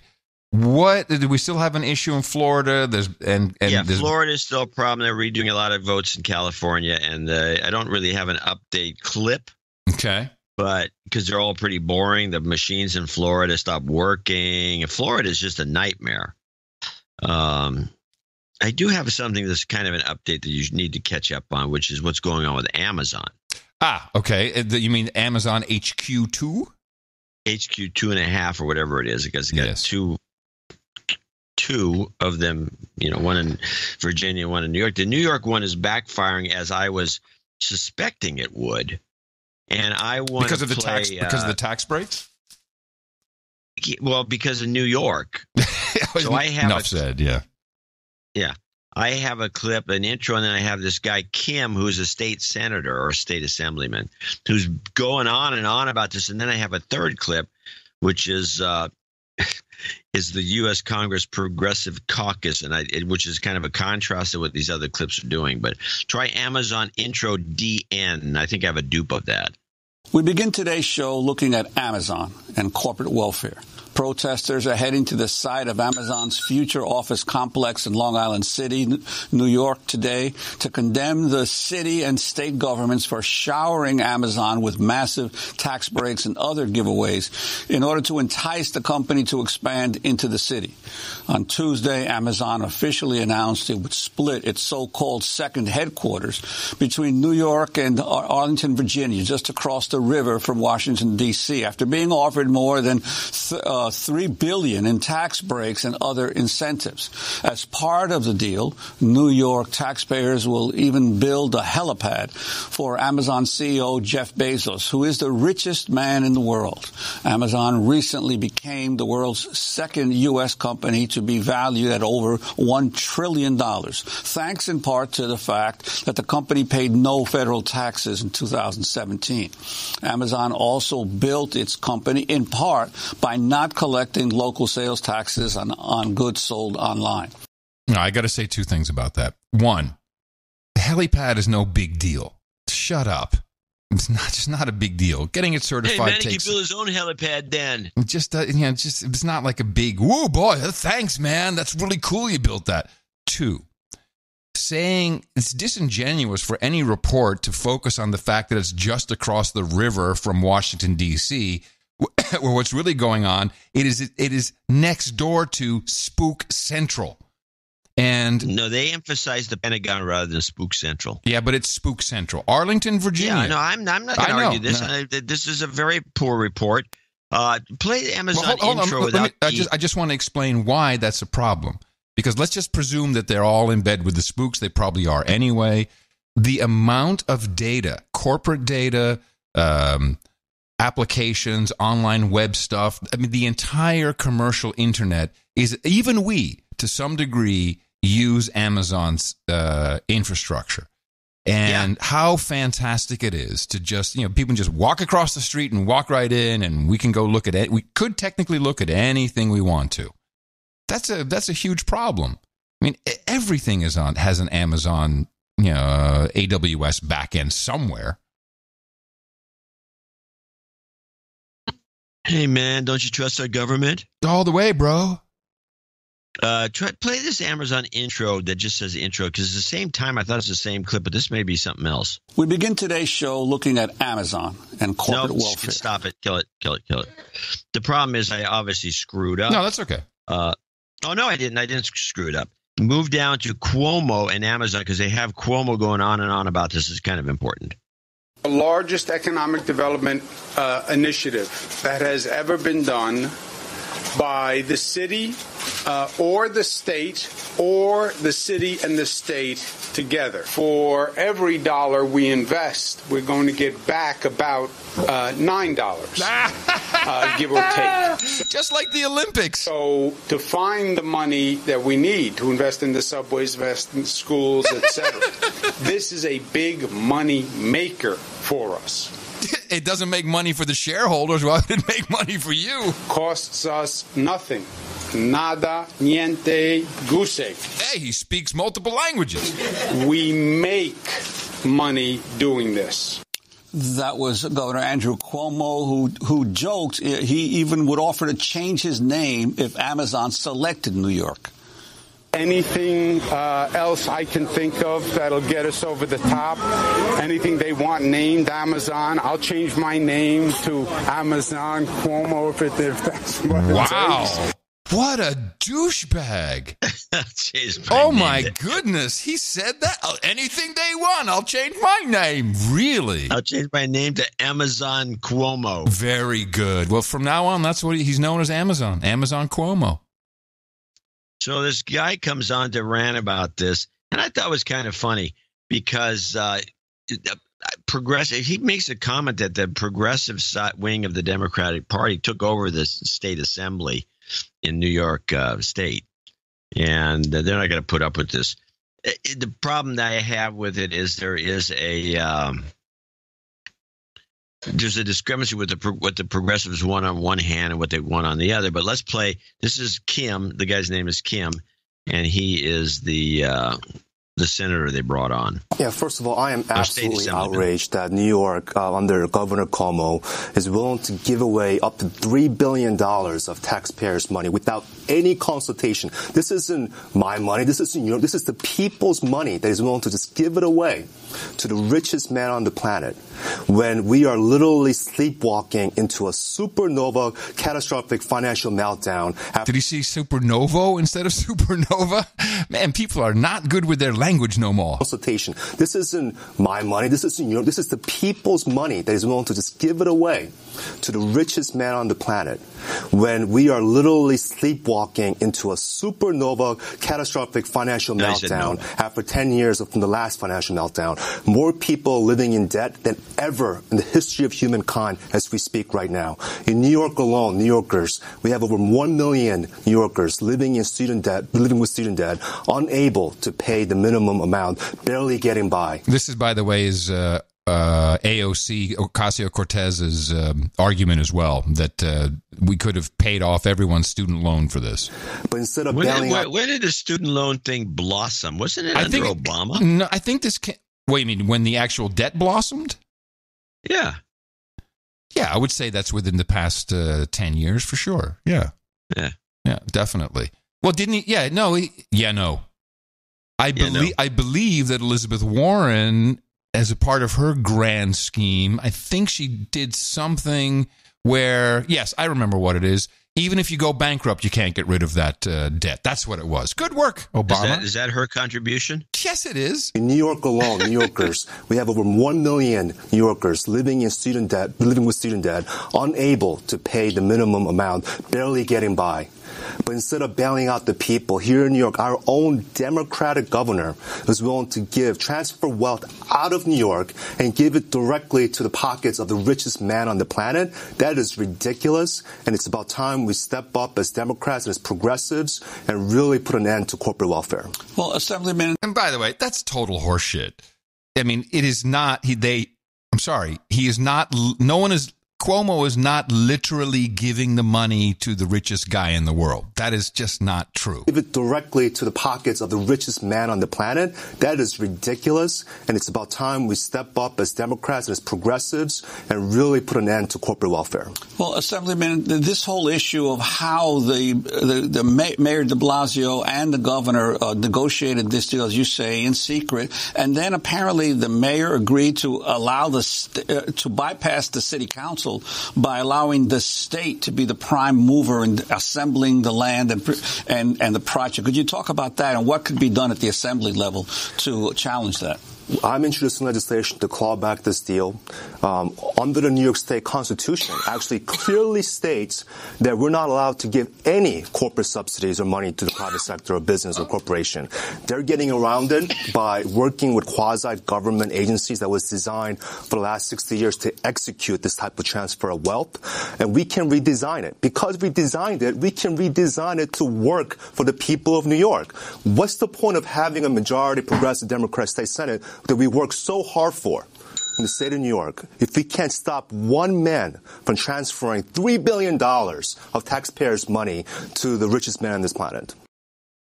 There you go. That's New York thinking. Yeah, just New York thinking. And I'm reminded, and I'm not taking either side on this, but I do have some thoughts, but I had to first play this Progressive Caucus Priorities that is I think I got this from PBS, or it may have been Democracy Now! Also, but play that just for a little backgrounder. Sorry, what was the title again? Progressive Caucus Priorities. Yeah, okay. Members of the Congressional Progressive Caucus held their first news conference since the midterm elections Tuesday, with the caucus expected to grow to nearly 100 members when the new Congress is seated in January.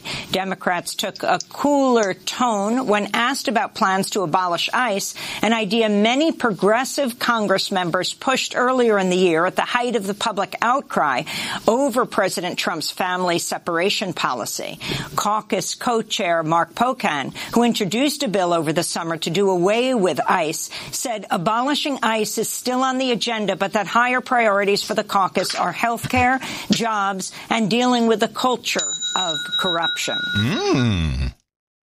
I like to play this culture of corruption thing, but jobs is on the big three list there, and they don't know how to do jobs. This guy is going on about, the $3 billion giveaway, and it's actually tax breaks. Well, if I may, I know I'm a small, insignificant player in the universe, certainly when it comes to New York politics, but I accurately predicted there would be a fantastic employment opportunity no matter where Amazon goes. And once again, I am from the future. What lies ahead for Arlington, Virginia, and New York City now that they will be home to new headquarters for Amazon?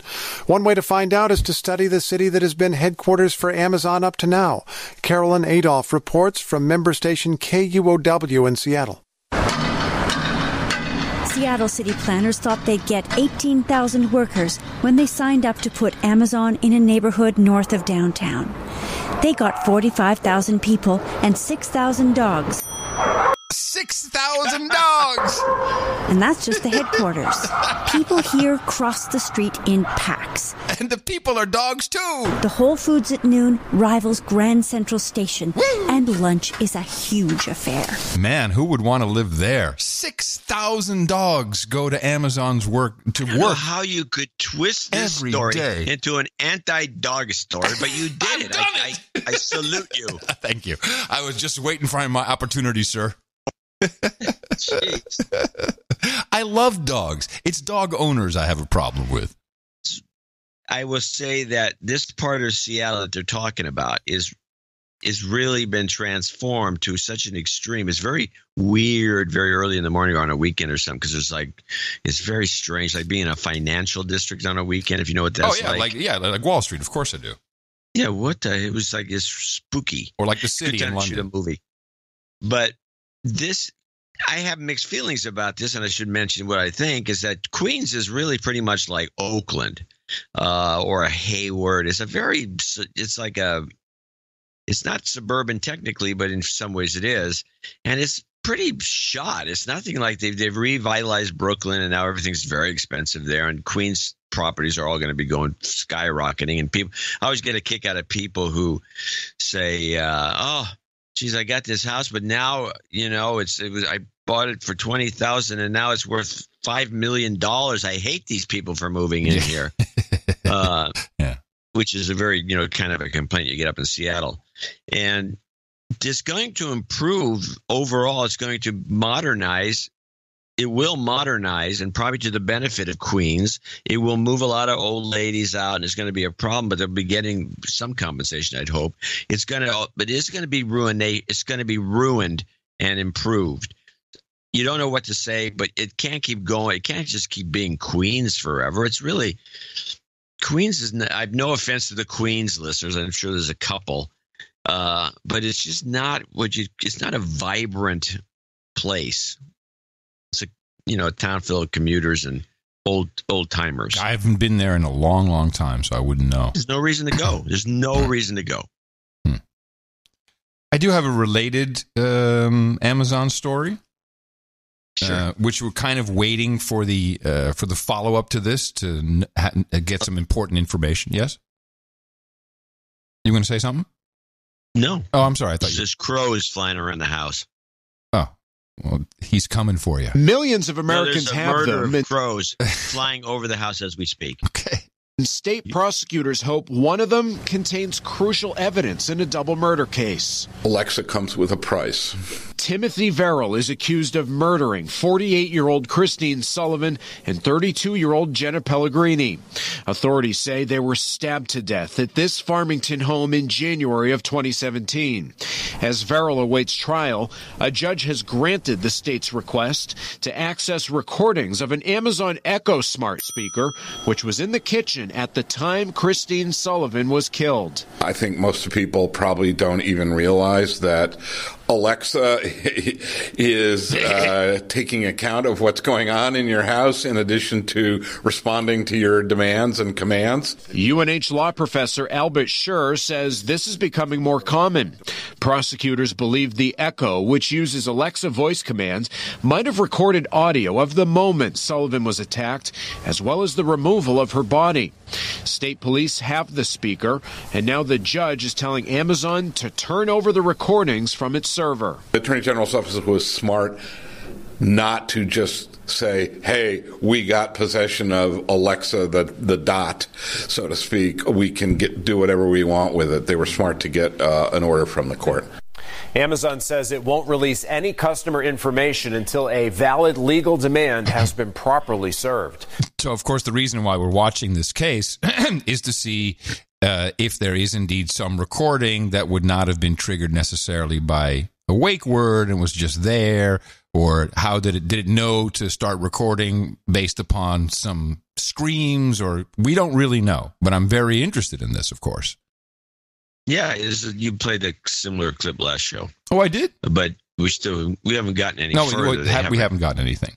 I do have, and this is the yin to the yang for Amazon, if we're talking about retail, there's a new network being set up, a network of retailers. Let me just get the name of this company. What are they called again? They're called Face First, which I don't think is the best brand in the world, but it's because you could interpret it many ways. It's a salute. Yes, a facial recognition retail company, and they intend to use loyalty rewards to get you to use your facial, your biometric data, your face, so they can scan your face for the loyalty rewards program, which I'm sure a lot. Who's going to go for this? Everybody. Are you kidding me? Oh, please. Of course people will do that. For free stuff? Yeah, of course they will. Actually, let me play their little promo reel here, heavily edited by me to remove stupid pauses and dumb pieces of music. What if you could stop retail crime before it happens by knowing the moment a shoplifter enters your store? Could you avoid a potentially dangerous situation? And what if you could know about the presence of violent criminals before they act? And what if you could easily identify missing children and victims of human trafficking? With Face First, you can stop crime before it starts. the world's only patented enterprise retail face recognition platform proven to radically reduce crime and perform flawlessly across thousands of locations, making it the top choice for big box stores, department stores, grocery stores, pharmacies, and other retail operations. Reduced shrink, safer stores, and fast ROI, all in one turnkey solution.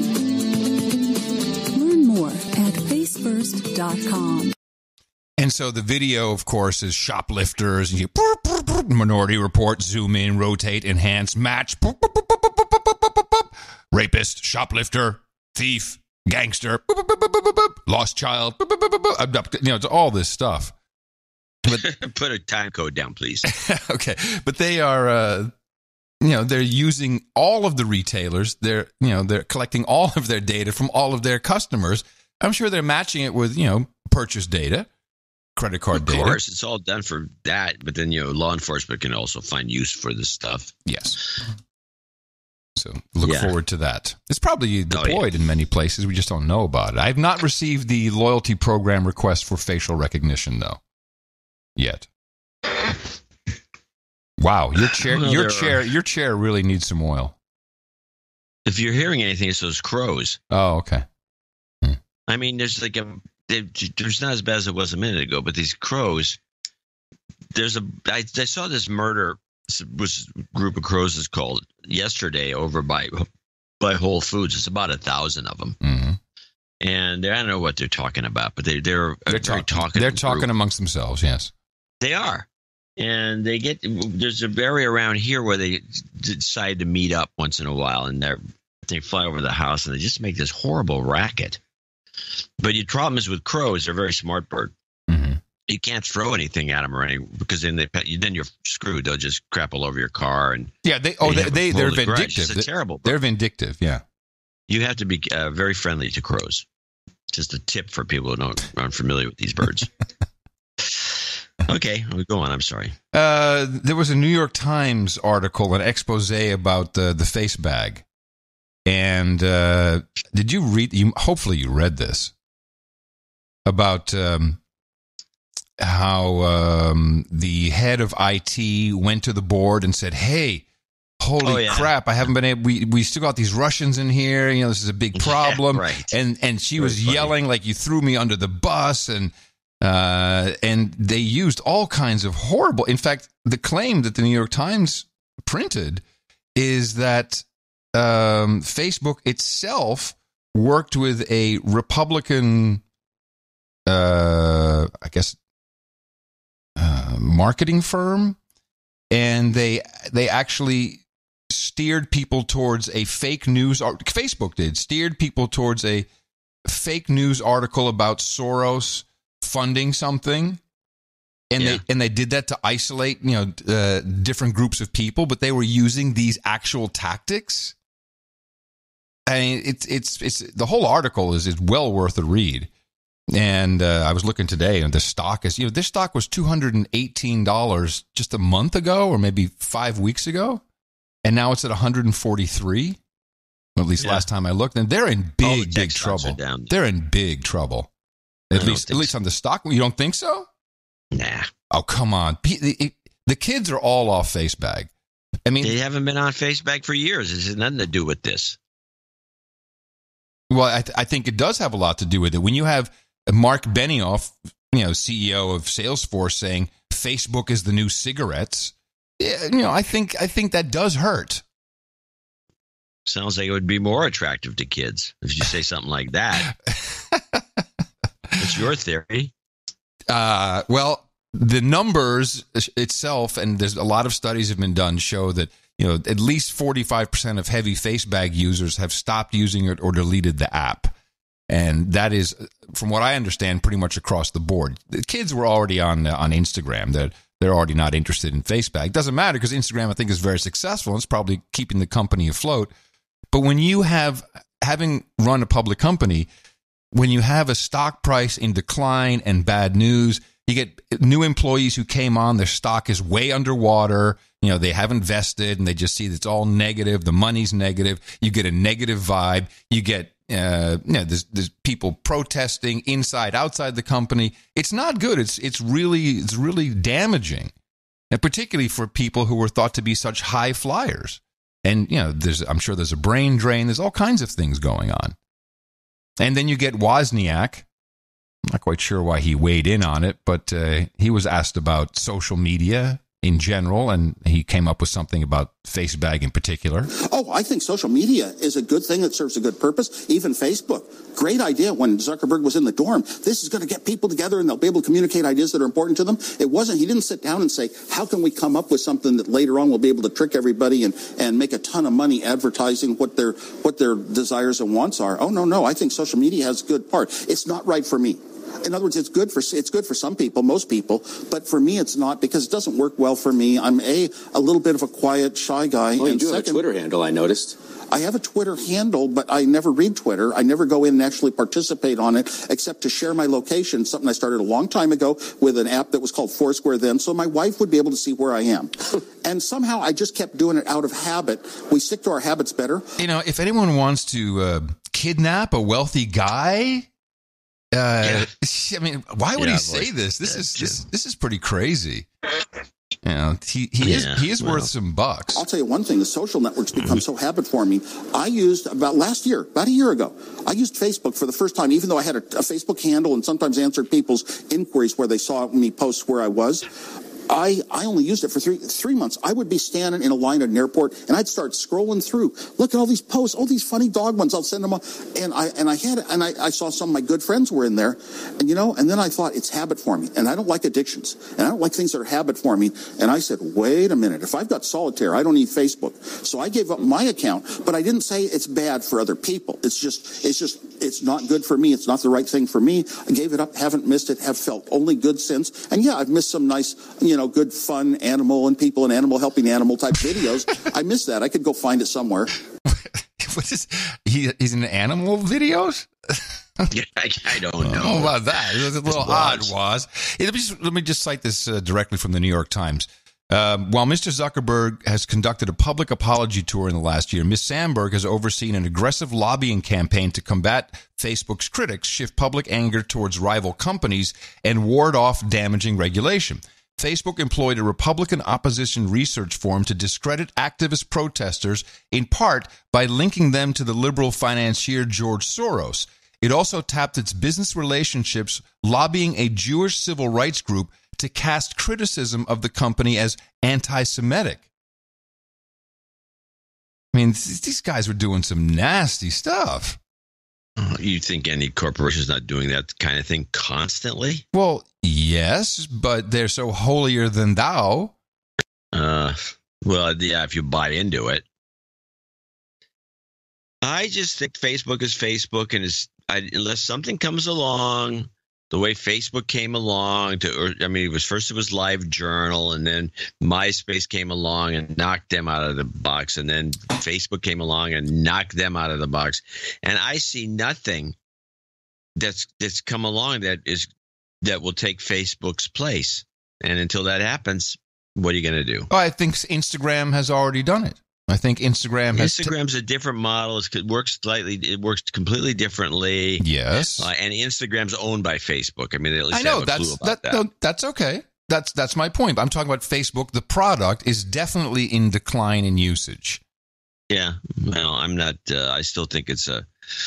Hey, you know what? John? As a publishing vehicle for targeting advertising, I don't see how anything can beat it. Okay, Instagram beats it. And I would advise you buy the dip. I think it's overpriced at this price. No kidding. It should be $15. Instagram, how is Instagram more targeted? No, Instagram is the ads. First of all, Instagram's algorithm is really, really for shopping, for items you want to buy. There's a swipe up, and it works very well. And people, if you say, have you ever clicked on an ad on the internet? No. Have you ever swiped up and clicked on something on Instagram? Yes. It's very successful in selling products. Extremely successful. The algorithm, the whole... Can it sell no agenda? No. Why? No. This is for clothing. It's for... food, for, food for the mind. Good. Yeah. Go ahead. Go try that. No, this is all about the influencers and what they're wearing. It's for junk. It's for trinkets and shiny objects and sneakers and that kind of stuff. It's like the Home Shopping Network. Yes. Yeah. Thank you. It is the Home Shopping Network with hosts who are not paid by the Home Shopping Network. They're either unpaid or they have, some small deal as an influencer. Yeah. I believe that to be very, very, very successful. And I think that, yes, we had communities go away. We saw it with AOL and GeoCities. I totally agree. But we didn't have algorithms running at the time, and this is turned people off, killed people, made them sick. But add to that a healthy dose of just bull crap. People they're looking for happier times, and Instagram, I believe, delivers that. And Twitter is still the cesspool. I think a lot of the arguments have just go on over there. You don't hear the M5M referencing Facebook that much. It's like, it's all tweets. Everything you see, every quote is a tweet, not Facebag. Yeah, Facebag is where you go and look at someone's profile after they've killed people.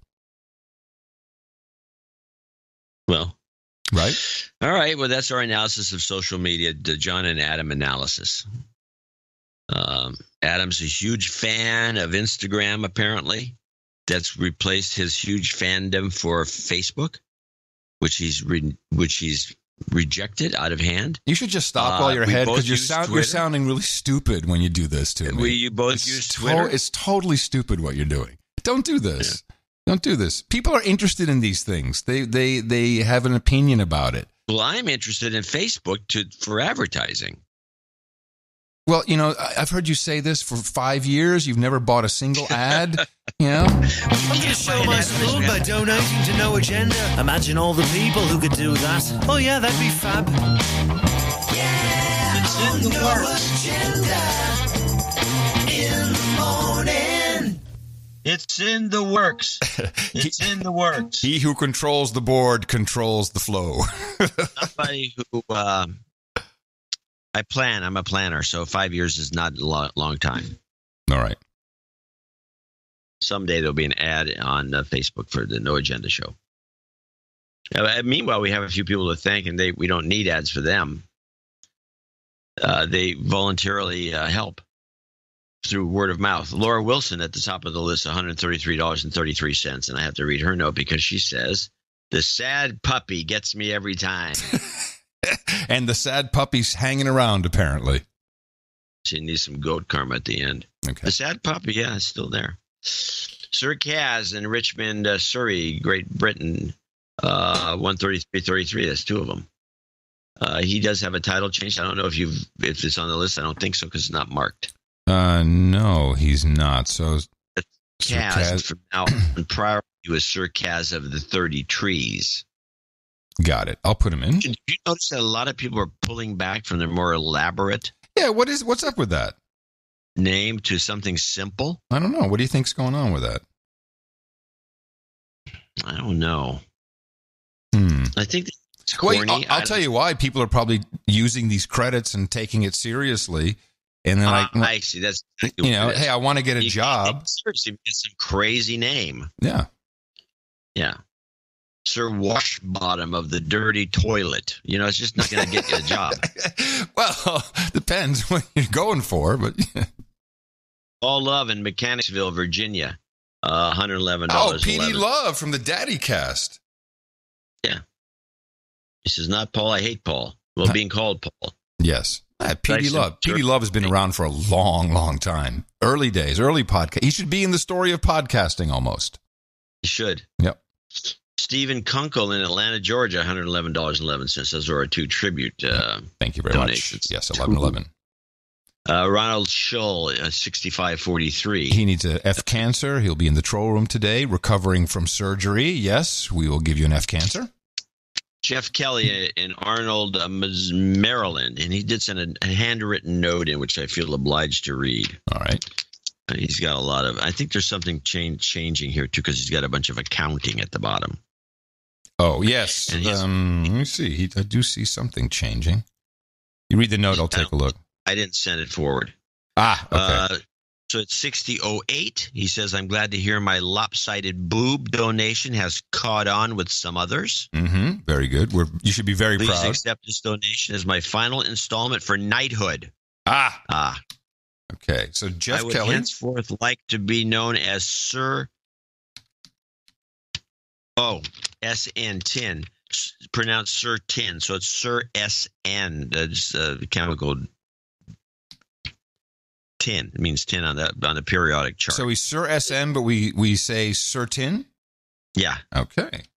Thanks for complicating our lives. This was the time to donate. I'm near the end of the age 33. There you go. My newest human resource spent his first few days in the ICU room 33. Yeah. And since you never cashed my Asian boob donation of 8008 Vietnamese dong. I wonder why. Did you was it a bill that he sent? Just a paper note? I think it was just a dong note, maybe, which is what the Vietnamese notes are, dongs. I figured that unless you send a check, I don't remember that. Because I usually send them to collections. We usually get something out of them. And I figured that I moved toward a legit earldom of Indochina.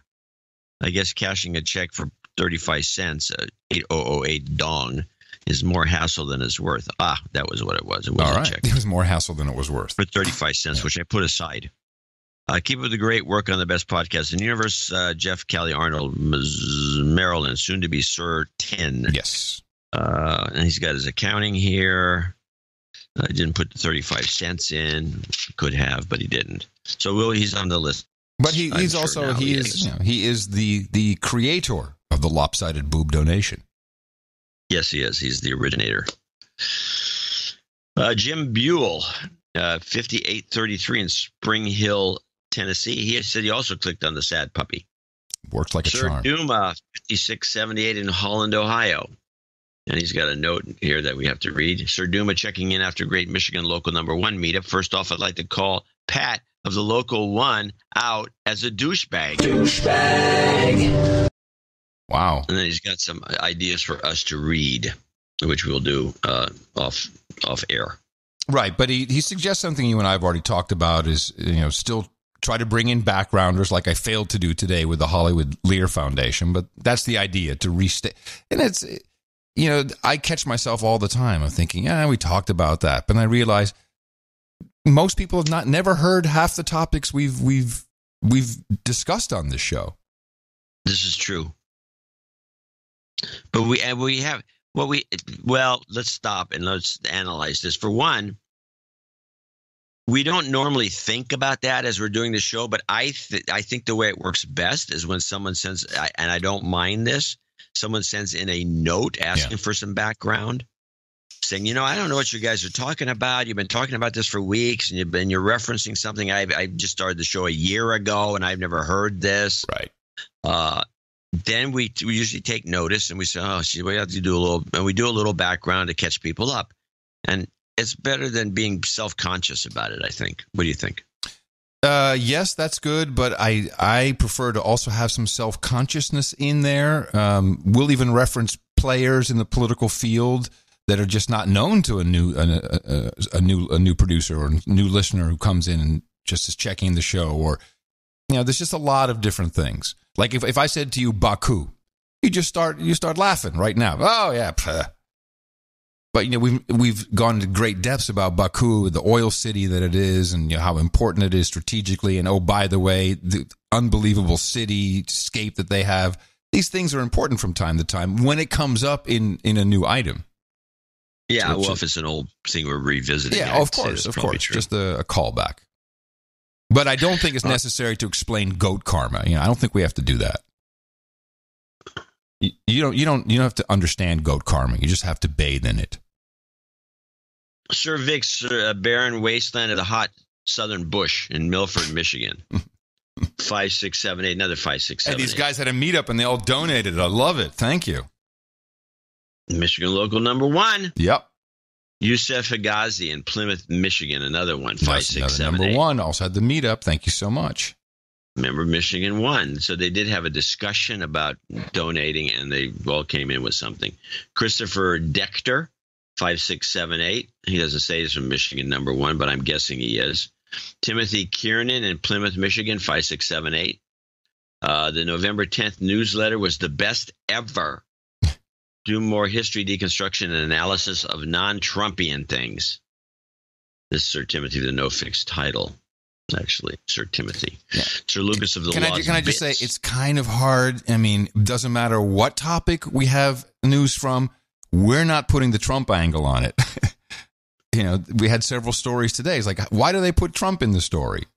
So yeah, you were bitching about the Jeff Begay story where you thought he was twisting it to point the finger at Trump. Yes, when it was a neutral story. But you know what? If you want a 2-hour show, we'll stop doing Trump stuff. It might even be an hour and a half. The media themselves have talked about this, and they say, we've tried to take Trump out of our news, and our ratings go down. That's not why we're doing it. It's just that's our source material. Yes, that's the material we're getting from them. So if they have it and we get it from them, we have to say something about Trump because he's in the story, even though for no good reason a lot of times. But, we minimize it. Today we haven't talked a lot about Trump. The rest of the show will be all about Trump. Sir Lucas of the Lost Bits in Tacoma, Washington, double nickels on the dime. Bradley Shellnut, parts unknown. Here's some note here. The motorhome epidemic in the Bay Area. Yeah, thank you for the best. I wanted to corroborate John's Bay Area motorhome epidemic he made on either No Agenda or Unplugged. I think I was on No Agenda. Both, probably. The large amount of people living in motorhomes in Mountain View, he's in Mountain View, is astounding. Also, too bad for all the propositions that passed because California's vote assumes the best of people. Just going to say, keep up the good work. All right. Thank you. Jeffrey Schwab, double nickels on the dime, parts unknown. Jennifer Hedrick in Harvard, Illinois. And we got a happy birthday, buddy. Yep. James Moore in San Pablo, California, 5115. Right up the street from me. Matthew Smith, 51. And the following people will be $50 donors, name and location, if available. Sven Eric Janssen in Austin, Texas. Hey. 50. Doi to doi. Paul Eaton. Adam Weisner in Green Bay, Wisconsin. Robert Weber in San Jose, California. Dame Patricia Worthington, a regular from Miami. Brandon Savoy in Port Orchard, Washington. Mark Johnson in Aurora, Colorado. Keith Yarborough, also in Austin, Texas. They need a meetup. Yes. Hey, look, I had a bat mitzvah. What can I tell you? Trevor Hoagland in Portland, Oregon. John Holler in Missoula, Montana.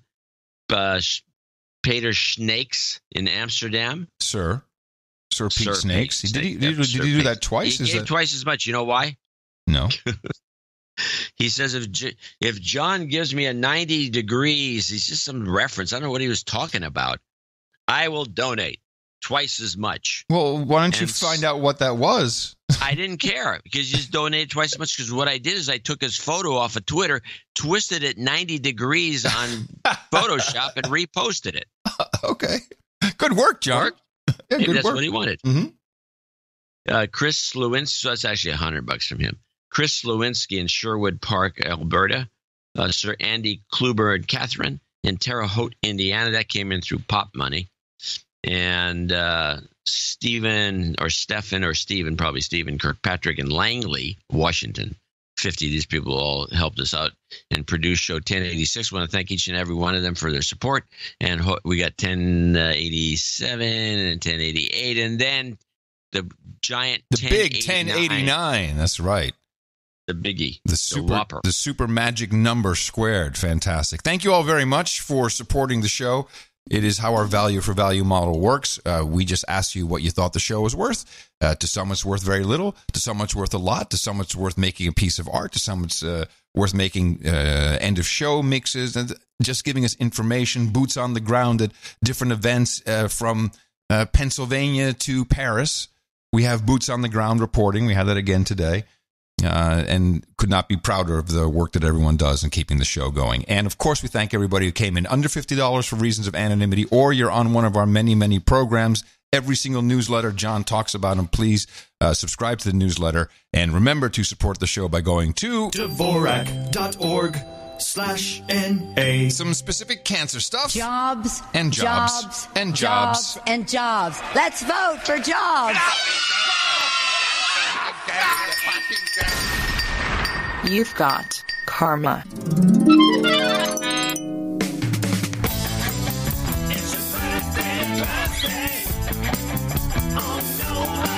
And today being the 15th of November 2018, we do have a couple of birthdays belated because he turned 46 on November 10th. Is Walter C. in Chandler, Arizona.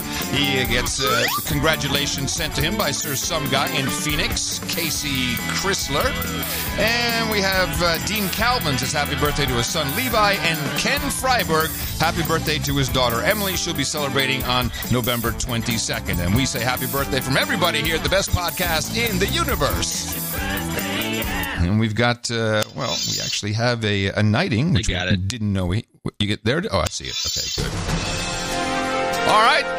Jeff Kelly stepping up to the podium. Sir, thank you very much for your contribution to the best podcast in the universe in the amount of $1,000 or more, and you are now eligible, and please would like you to take place at the round table of the No Agenda Knights and Dames, and I proudly pronounceate thee certain. Yes, for you, we have Hookers and Blow, Rent Boys, and Chardonnay. We've got warm beer and cold women, zucchini and meatloaf, waifus and waffles, rabbit meat and goat milk, bourbon and bong rips, pinball and power cords, goat chops and goat milk, Polish potato vodka, diet soda, and video games, beer and blunts, ginger ale and gerbils, breast milk and pablum, and we all love the mutton and meat. Go to noagendanation.com/rings.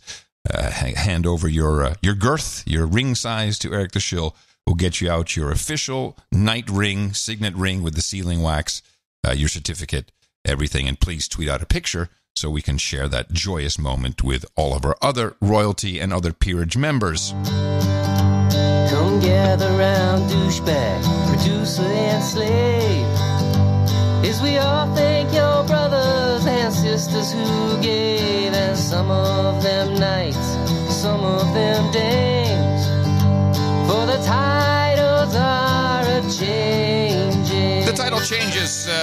Sir Warren Carroll becomes a baronet, and Sir Kaz of the 33s does not change in peerage, but changes his name to Sir Kaz. That is now official and recorded as such. Again, thank you all for supporting the show. Dvorak.org/NA. We do it twice a week. The next one on Sunday. I did want to catch up just briefly, aviation-related story, which I was all prepared to talk about it and try and explain it, and then Steck sent me a clip this morning. I was very happy. This is regarding the Lion Air crash that happened about a week and a half ago, 2 weeks ago. Right. Everyone 737 stretch. Max. It's called the Max, the 737 Max. The thing with the stretch is an old reference. It's funnier. Well, it was the DC-8 was the DC-8 stretch or the 10 stretch? Yeah, it was a DC-8. That thing was grotesque. It was longer than a football field, I think. Little wings. It looked weird. But the Max, what's different about the Max is they have different engines, and they've moved the engine a little further out on the wing, so they're also a little bit more forward by, I don't know what it is, maybe half a foot. I'm not quite sure. I've seen some overlays, and what that does is they took a plane, the 737, I think the SN was the most recent one, a very stable plane, which all modern aircraft of this size have some form of additional help for controls. But it kind of destabilized the airplane in a way, and gives you a little more different characteristics when you're in a certain bank. And that's purely because the engines then start to provide lift when you don't expect it, which is all okay because they put in some systems to combat that problem. Now, it's not proven that this is what happened to that Lion Air aircraft, but here's a story that kind of explains what went wrong. Tonight, top aviation experts say the Lion Air pilots may not have understood why their new 737 MAX was suddenly in a nosedive or how to get out of it. Investigators believe the plane's sensors or its computers had bad data suggesting a potential stall. But many veteran pilots didn't know the 737 MAX computers can force the nose down to avoid a stall, even when pilots are flying manually. Boeing's operator's manual does not highlight the change. You're upset because Boeing didn't inform the pilots. Right. That information was not disclosed to our company or our pilots that system existed. Now, Southwest, United, and American Airlines and their pilots' unions are issuing urgent bulletins to get the word out. There is a fix. Simply flipping a switch should have turned the automatic system off. As you can see, it stopped a trim. But not knowing the problem, the Lion Air pilots appear to have continued fighting to pull the nose up. Literally in a matter of seconds, I'm in a nosedive. Airplane is basically out of control. Boeing says it's working to fully understand all aspects of this incident, and it's confident in the safety of the 737 MAX. Meanwhile, pilots are warning each other how to recover from a potentially hidden danger.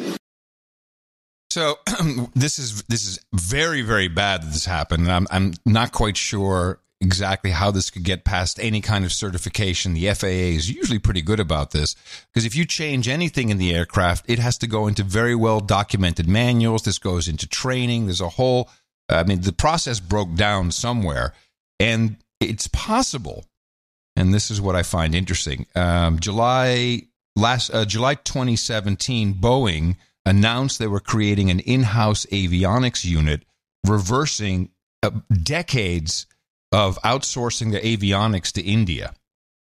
So this would be either, I don't know how far they got with that, if they completed it, but there's a changeover. Something changed in avionics, and I think that may be to blame for the process breaking down. Whether that happened because of it was done in India or was done in Seattle or whatever happened, obviously it created a very bad day for a lot of people.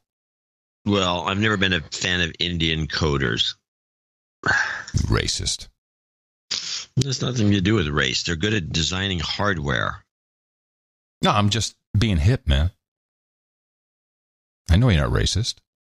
I do have a report on that, though, from JC. Is working for a number. He's working for these companies, and one of the things he does now is hires coders. Uh-huh. And he has his list of good coders to bad coders, ethnically. I'll get the list accurate. First of all, he has a list. I love that. It's JC. Got a list. It's JCD's list. It's like the best code. Apparently, some of the best coders are Muslims. Mm-hmm. But, why is that? I have theories on that, but I'll get the whole list and we'll go through it. And then it's just for people out there, the dude's named Ben, they might want to know about this because they do a lot of hiring, a lot of our guys. So has he categorized it? Has he categorized by what? He's got a whole theory about it. Yeah. Oh, well, are you gonna present that to us, or is it proprietary? I don't have it. I mean, no, not today. I'm asking you. Will you? Oh, yes, absolutely. Yeah. Don't take everything. You're on edge, man. The benefit of our dudes named Ben who do a lot of hiring. They the funny thing is they probably already know all this, but yeah, I'm extremely interested. So my question was: Is Buzzkill Jr. prepared to give up his entire research or on the show, or just a little bit, or what can we? I'm very interested.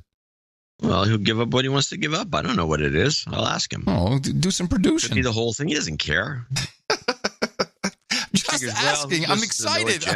I'm excited. I want to hear about it. Yeah, I guess you are. My theory is the best programmers, I don't call them coders, the best programmers are musicians. In particular, bass players seem to be extremely good at programming.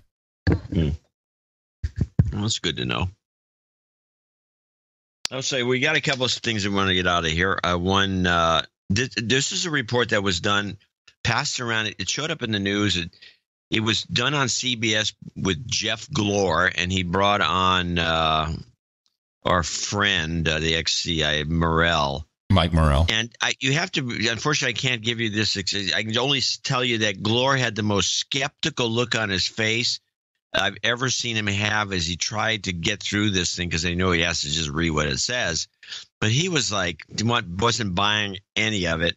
And I'm not sure I'm buying much of it either. This is the military stark warning. And listen to the details. Wait, listen to the details of how it's twisted at the end with some phony analogies. It's just unbelievable. We got a stark warning today. A report says that the U.S. has lost its military edge and could lose a war against China or Russia. That is the conclusion of a bipartisan commission selected by Congress. I'm sorry, did he say just China, Russia? As like one country, or China and Russia? China or Russia, either one. Oh, or Russia, okay. And could lose a war against China or Russia. Right. That is the conclusion of a bipartisan commission selected by Congress. Among its members is Michael Morell, former deputy director of the CIA and current CBS News national security contributor. Michael joins us from D.C. tonight. So explain, how do we get to this stage, Michael? Really two main developments. One abroad, and then one at home. The one abroad is... We forgot about this guy, didn't we? He used to... Oh, no, he used to say right. He still says right, but now he's saying a lot. In fact, there's so many ums in this whole report, including from Jeff, that it's like, is this even, or they want to throw the number 33 in while they're at it. Explain, how do we get to this stage, Michael? Really two main developments. One abroad, and then one at home. The one abroad is that our main competitors, and we're really talking about China and Russia here, have for some time been investing in fighting a conventional war, while we've been mired in 17 years of counterterrorism. The other is a development here at home, which is the Budget Control Act of 2011, sequestration, which significantly cut defense spending, and put those two things together, and they've brought us to this place. But the U.S. still spends $716 billion a year on military. China's $175, Russia's $60. What are we doing wrong? So our competitors have a much smaller area of the globe to worry about, right? They worry about primarily the regions in which they live, and we're talking about Russia, China, North Korea, Iran. We have to worry about the entire globe because our interests are diverse. Are you optimistic this all gets fixed? So I'm not. There were similar warnings in 2010, similar warnings in 2014, Jeff, by similar panels. Nothing was done. This reminds me a bit, Jeff, of all of the strategic intelligence warnings in the years before 9/11, and we all know how that story ended. All right, Michael Morell, always appreciate your perspective. Thank you very much. Wait a minute. Whoa. What happened at the end there? How did we get to 9/11 all of a sudden, which we all know how that ended up there? What was he trying to say? I think what he's trying to say is that although he's not doing, it's really lame, but what he wanted to say was, we had all these warnings before 9/11 from these different agencies, but we couldn't put two and two together. And thus, we have all these warnings because this happened again in 2014. I guess they did a similar report saying that we need, here's the military. It's a military report saying, hey, we're right now we're spending more than the entire every world's army put together by a lot. And we suck. And we need more money. Yes, it is. Don't send water, blankets, just send your cash. We need more money. Ebola back in the news. We love Ebola. Yeah. We do. And the reason why we love it is because, we've had experimental vaccines which just disappeared from the radar, and it was actually funded by the government, or guarantees were given. Never heard anything else about it. We had a lot of military people in West Africa when and they were there to save the world, and they saved us from Ebola. What, we had like 30,000 people there, some crazy amount of military. And we had, one guy, and we were all going to die, and we watched the plane land and his ambulance drive to the hospital, and we're like, holy crap, this guy's, his just everything's kind of coming out of every orifice, and then the guy just kind of hopped out of the ambulance and walked into the hospital. That was a little bit of a letdown. But man, Ebola, and I thought we had thwarted this evil beast, and there'll be no other reason to send military in anywhere for any reason except Ebola. New cell phone, a necklace you just bought, and Ebola. You might have forgotten the name of that deadly disease, but there could be a connection between the three. This is the Democratic Republic of Congo in the heart of Africa. That's where you find a lot of the...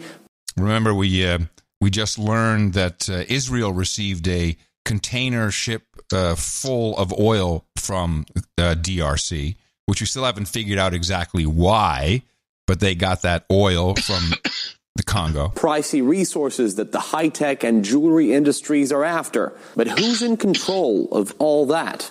The illegal extraction of minerals, timber, charcoal, and wildlife has fueled violence in a number of regions. In the Democratic Republic of Congo, it has generated almost... Stop.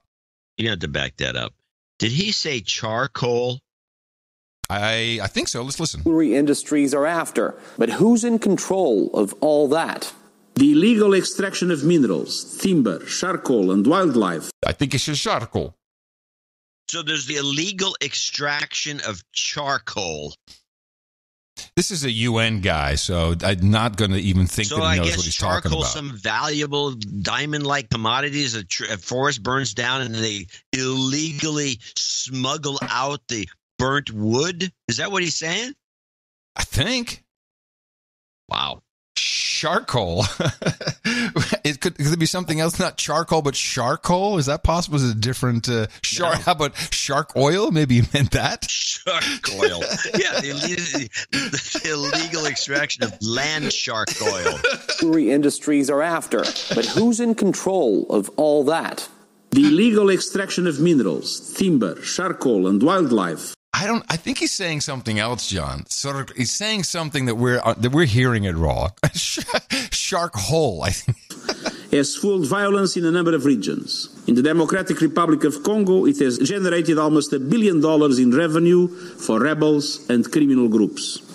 The country's politics has been a violent mess for over 20 years. Nowadays, a new Ebola outbreak is making things worse for locals. In only a few months, it took the lives of almost 200 people.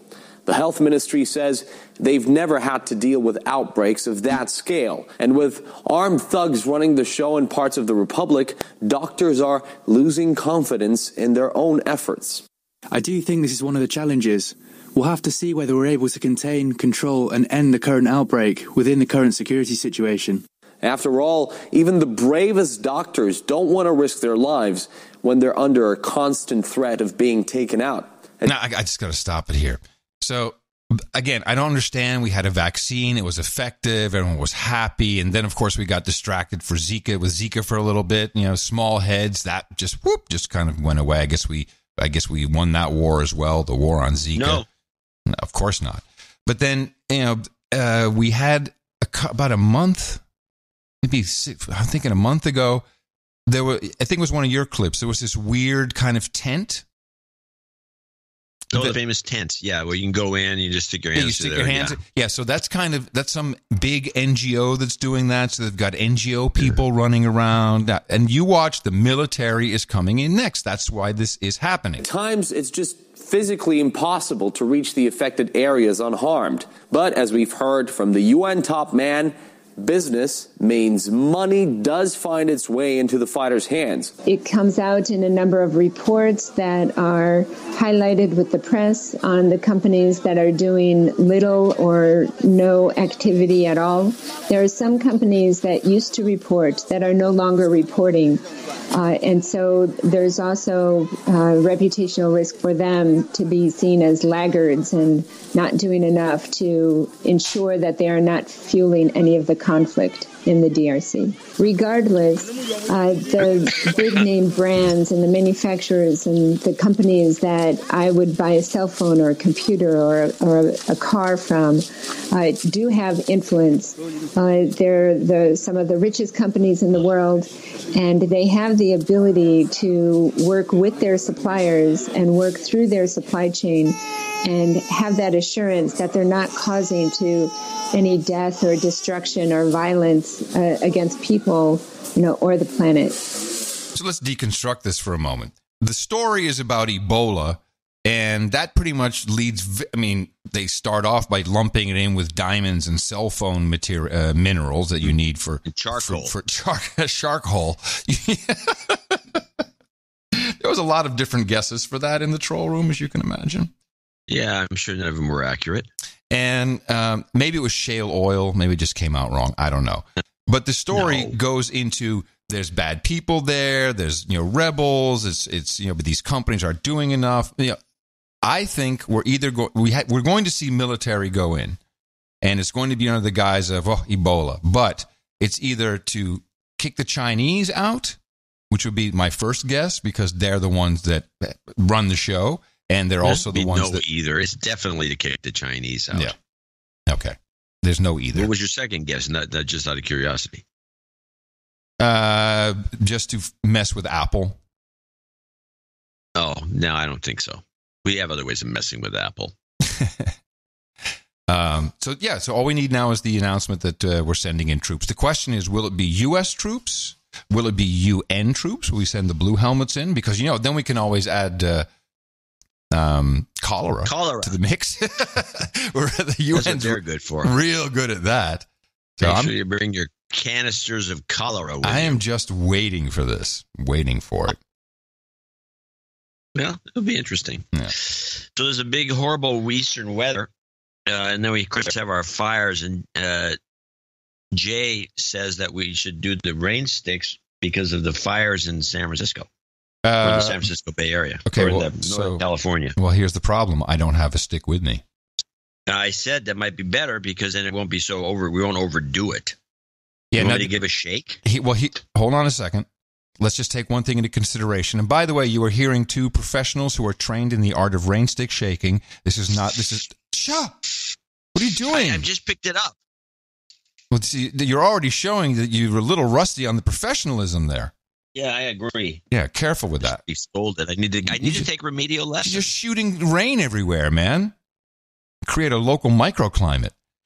These are made by Sherry in Utah, and they're real rain sticks, and they have been proven to work. She's overboard. No, I doubt it. Sherry Osborne's not overboard. She's around for sure. She'll be sending you an email about it. We'll see. Yeah. Now, here's the only thing that I'm worried about.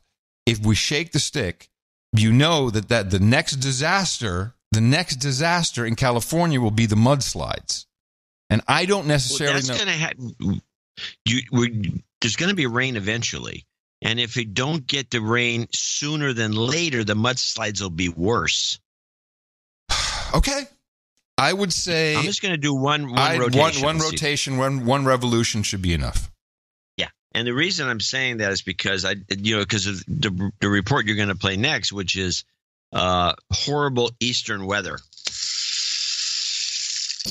Winter arrived early, taking a deadly toll on the South, killing 2 and injuring 44, some critically, on a roadside in Mississippi when this tour bus slid on an icy highway and flipped onto its sides. The Mississippi Highway Patrol says the crash was weather-related. The sneak attack of snow, sleet, and freezing temperatures hit Arkansas, Kentucky, Tennessee, and Louisiana. Southerners have rarely seen this kind of weather this early in the year. Houston saw flurries this year before Boston did. But the frigid invasion of cold air is on the march north. Over the next few days, 85 million people will be affected. Don Daler, CBS News, New York. Okay, Lonnie Quinn, chief weathercaster at WCBS now is here. Lonnie, how bad is this going to get? Well, I think one of the real bad elements about this storm is going to be the icing. Now, the icing, when you look at a radar picture, is depicted by the pink color. It's just like around the Louisville, Kentucky area. But, places like St. Louis, you're just getting into the storm. You'll pick up about a half a foot of snow, but it's that icing. Because sometimes you can drive your car on snow, tough to operate it on ice. And that I-81 corridor, anywhere from portions of Pennsylvania all the way down into North Carolina and around that area of Louisville, wherever you see that bright red color, you could pick up a half an inch, maybe even 3/4 of an inch of ice. Wow. Ice. Here in the lowlands, it is now halfway through November. We were outside, and I'm here at my buddy Unico at his place, and it was like beautiful weather here. This is unheard of. It's unheard of. We would be having beautiful weather here too if it wasn't for the reverse winds and all the smoke coming down from 200 miles away. Hey, how come when we have a big disaster like a hurricane or anything like that, we always have Anderson Pooper and everyone's out there? Why didn't I see anyone in front of the fires? Well, there's a lot of people in front of the fires, but none of the anchors decided to come out. That's what I mean. There's no good restaurants in the area. Okay. Now I understand. You've explained it perfectly. It's like 100 miles north of Sacramento. It's some, hobo town. Would you like some beans? There's no good restaurants. It's Occam's razor right there. You hear it live in action here on the No Agenda Show. Just some clips just to make you smile, John. This is from our northern buddies there, Scandinavia. The weeds is legal up there. They're trying the weeds up there. A Toronto judge they don't want the edibles, though.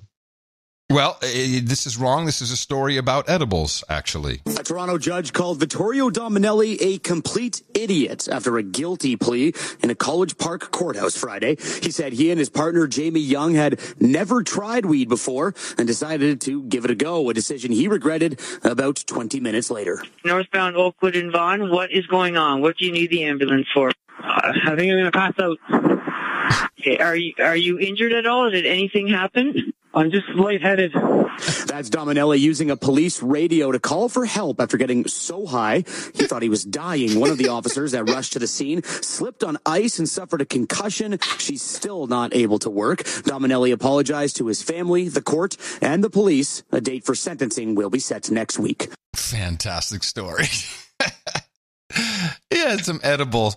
I think I'm going to die, man. Let me call it HQ. We've talked about this before. We'll talk about it again as a warning to people who don't understand what's going on. Edibles, which are a great product, you have to standardize yourself on them by taking, if you have they have these little chocolate bits and they're all packaged up individually. You could down one of those and you'd be waiting an hour and a half, nothing happens. So you take another one. In fact, knowing that it's going to take you 2.5 hours for an edible to take effect, this is advice. Don't even take a whole one. Take a half of one and see what happens to you. You'll find that possibly the half of a little piece after 2.5 hours is more than adequate for whatever you're interested in doing, usually listening to music. Rihanna is recommended. Rihanna's a good place to start. And just saying, these guys are idiots. I don't think the packages make it clear enough. Very nice packaging, but it doesn't have any real instructions on it. For the troll room, I just want you to know that when it comes to edibles as a product, indeed, John is the authority on this. Apparently, I have to be. I am authority. Yes, your voice is needed. It's very strange. Well, there are companies that are working on making that go faster. They're trying. There are companies that are also being threatened by the government because they're thinking of taking edibles off the market because of this problem of idiots like that guy up in Canada. Well, it's becoming a problem for the We need an education campaign by the Lear Foundation, by the Hollywood Lear Foundation. They should do it, actually. Or you could just purchase this next product. Many discoveries in my life, but you don't have to be an Einstein to know it's more important than ever to keep dreaming. Keep your dreams alive. Start with a good night's sleep. Unisom sleep tabs help you fall asleep 33% faster. At Otto's 33, that's a magic number. What? It's the magic number. It shows up. What? Yes. Not 32. Where are you getting these Not weird? 34. Weird clip. Not 34, but 33% faster. 97% of all scientists agree. Yeah, it's 33%. Here's an offbeat clip from this. Has never got national attention, but I thought it had potential. Mm-hmm. This is the Baraboo High School Nazi salute. In Wisconsin, Baraboo High School has come under intense scrutiny as a photo of at least 60 male students giving the Nazi salute went viral this week. One student in the front row is seen making a white power symbol with his index finger and thumb. Oh, no. The photo was reportedly taken ahead of the student's junior prom last spring and was posted on a social media site with the hashtag BarabooProud. What? She emphasizes it at the end as though that's some sort of code. What the hell is that? I mean, now, what were they doing? What were these kids thinking? Just help me with that, first off. They're goofballs from Wisconsin, and somebody thought it would be funny. And said, hey, man, look, we're all white. Let's do a Nazi salute and take a picture of it and then post it, man. That'll get some big laughs. These guys are all stoners. It's those edibles. They should have just stayed home listening to Rihanna. But no. They had to go and do that. Well, thank you. That made my day. Or evening, I should say, as we're coming up on 9 p.m. You gonna go out and get something to eat? No, Unico has actually cooked something for me. Oh, good. Guys' night in. Yeah. All right. Hey, I'll be here for Sunday's show as well. So I'm sure I'll have more European news rundown of what's happening here in the old country as we gear up to go to war with the United States, amongst others. Yay. Good for us. Please remember us in our value for value model and support the show by going to Dvorak.org/NA. And thank you all producers. Thank you Troll Room. Thank you back office. Thank you infrastructure, etc. And thank you, John C. Dvorak. Coming to you from the loft here in Laren in the Netherlands, Gitmo Nation Lowlands. In the morning, everybody. I'm Adam Curry. And from northern Silicon Valley. Well, we're being invaded, apparently, in the southern border, but we'll talk about that in the next show. I'm John C. Dvorak. Until Sunday, adios, mofos.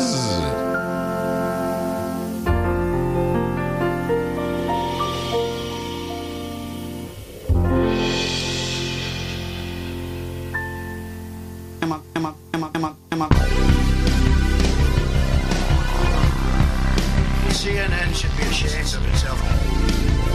That's not what happens. Excuse me. I think you should let me run this country. You run CNN. That's enough. That's enough. That's enough. It happened a few days ago. That's not going to happen. Mr. President, that's enough. That's enough. That's enough. Excuse me. I think you should let me run the country. You run CNN. That's not going to happen. It happened a few days ago. Mr. President, CNN should be ashamed of itself. Mr. President, that's enough. Mr. President, that's enough. That's not going to happen. It happened a few days ago. Excuse me. I think you should let me run the country. You run CNN. That's not going to happen. It happened a few days ago. That's not going to happen. That's enough. That's enough. That's enough. That's enough. Mr. President, that's enough. Mr. President, that's By the way, I have the peak oil of the dogs. It's actually for myself. I don't have to worry because here's what's going to happen. As climate change makes temperatures warmer, crops fail, we have a global food shortage. We start eating the dogs and cats, fixes climate change. The battle's back, give him a whack, and cook him up to make a snack. Marinate him through and through, then throw him onto the barbecue, cooking the dog. I'm just cooking the dog. If you don't know how to do it, I'll show you how to cook the dog. Got hold of my neighbor's pet. Gotta be the best recipe yet. Thinly sliced, flesh just seared, just like they do in the north of Korea. Cooking the dog. I'm just cooking the dog. If you don't know how to do it, I'll show you how to cook the dog. Well, you may think that this is strange. We eat our pets for climate change. Save the planet and feed the poor. A sweet potato fries and a slice of Al Gore. Cooking the dog. I'm just cooking the dog. If you don't know how to do it, I'll show you how to cook the dog. Hey, Pooch, come over here. We got something for ya. right? No, I'm all in. Dinner at my place. As usual, it's Broward County. What's going on in Broward County? And the first time we hear Broward's election supervisors speak publicly about the medical marijuana ballot glitch. Broward hot. Broward got the juice. Broward's back. This tree is a reminder of the power of this tornado that touched down here at Broward College's North Campus. There's none of the ugliness that we expected about the fraud, or what I call the Fugazi fraud. Once again from Broward County, and we're facing another election dispute focused largely on Broward County. We've been talking about this. It's hard for us in Broward County to wrap our minds around the fact that this happened in our community. The Broward County Sheriff's Office posted a new fact-checker website, which it says is meant to clarify misinformation and allegations. Law enforcement are finding and documenting more flocka in Broward than anywhere else in the nation. Clearly, this is something that has grabbed the attention of the American public. Just now, Red Tide is here in Broward County. We have area SWAT teams and the Broward Sheriff's Office SWAT team clearing the entire airport. If you look at Broward County, they have had a horrible history. There are still votes to be counted here at Broward County Election Headquarters, but they won't say how many. Saturday in Broward County.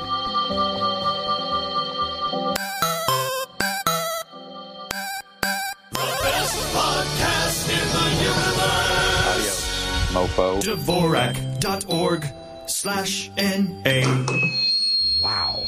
I am really high.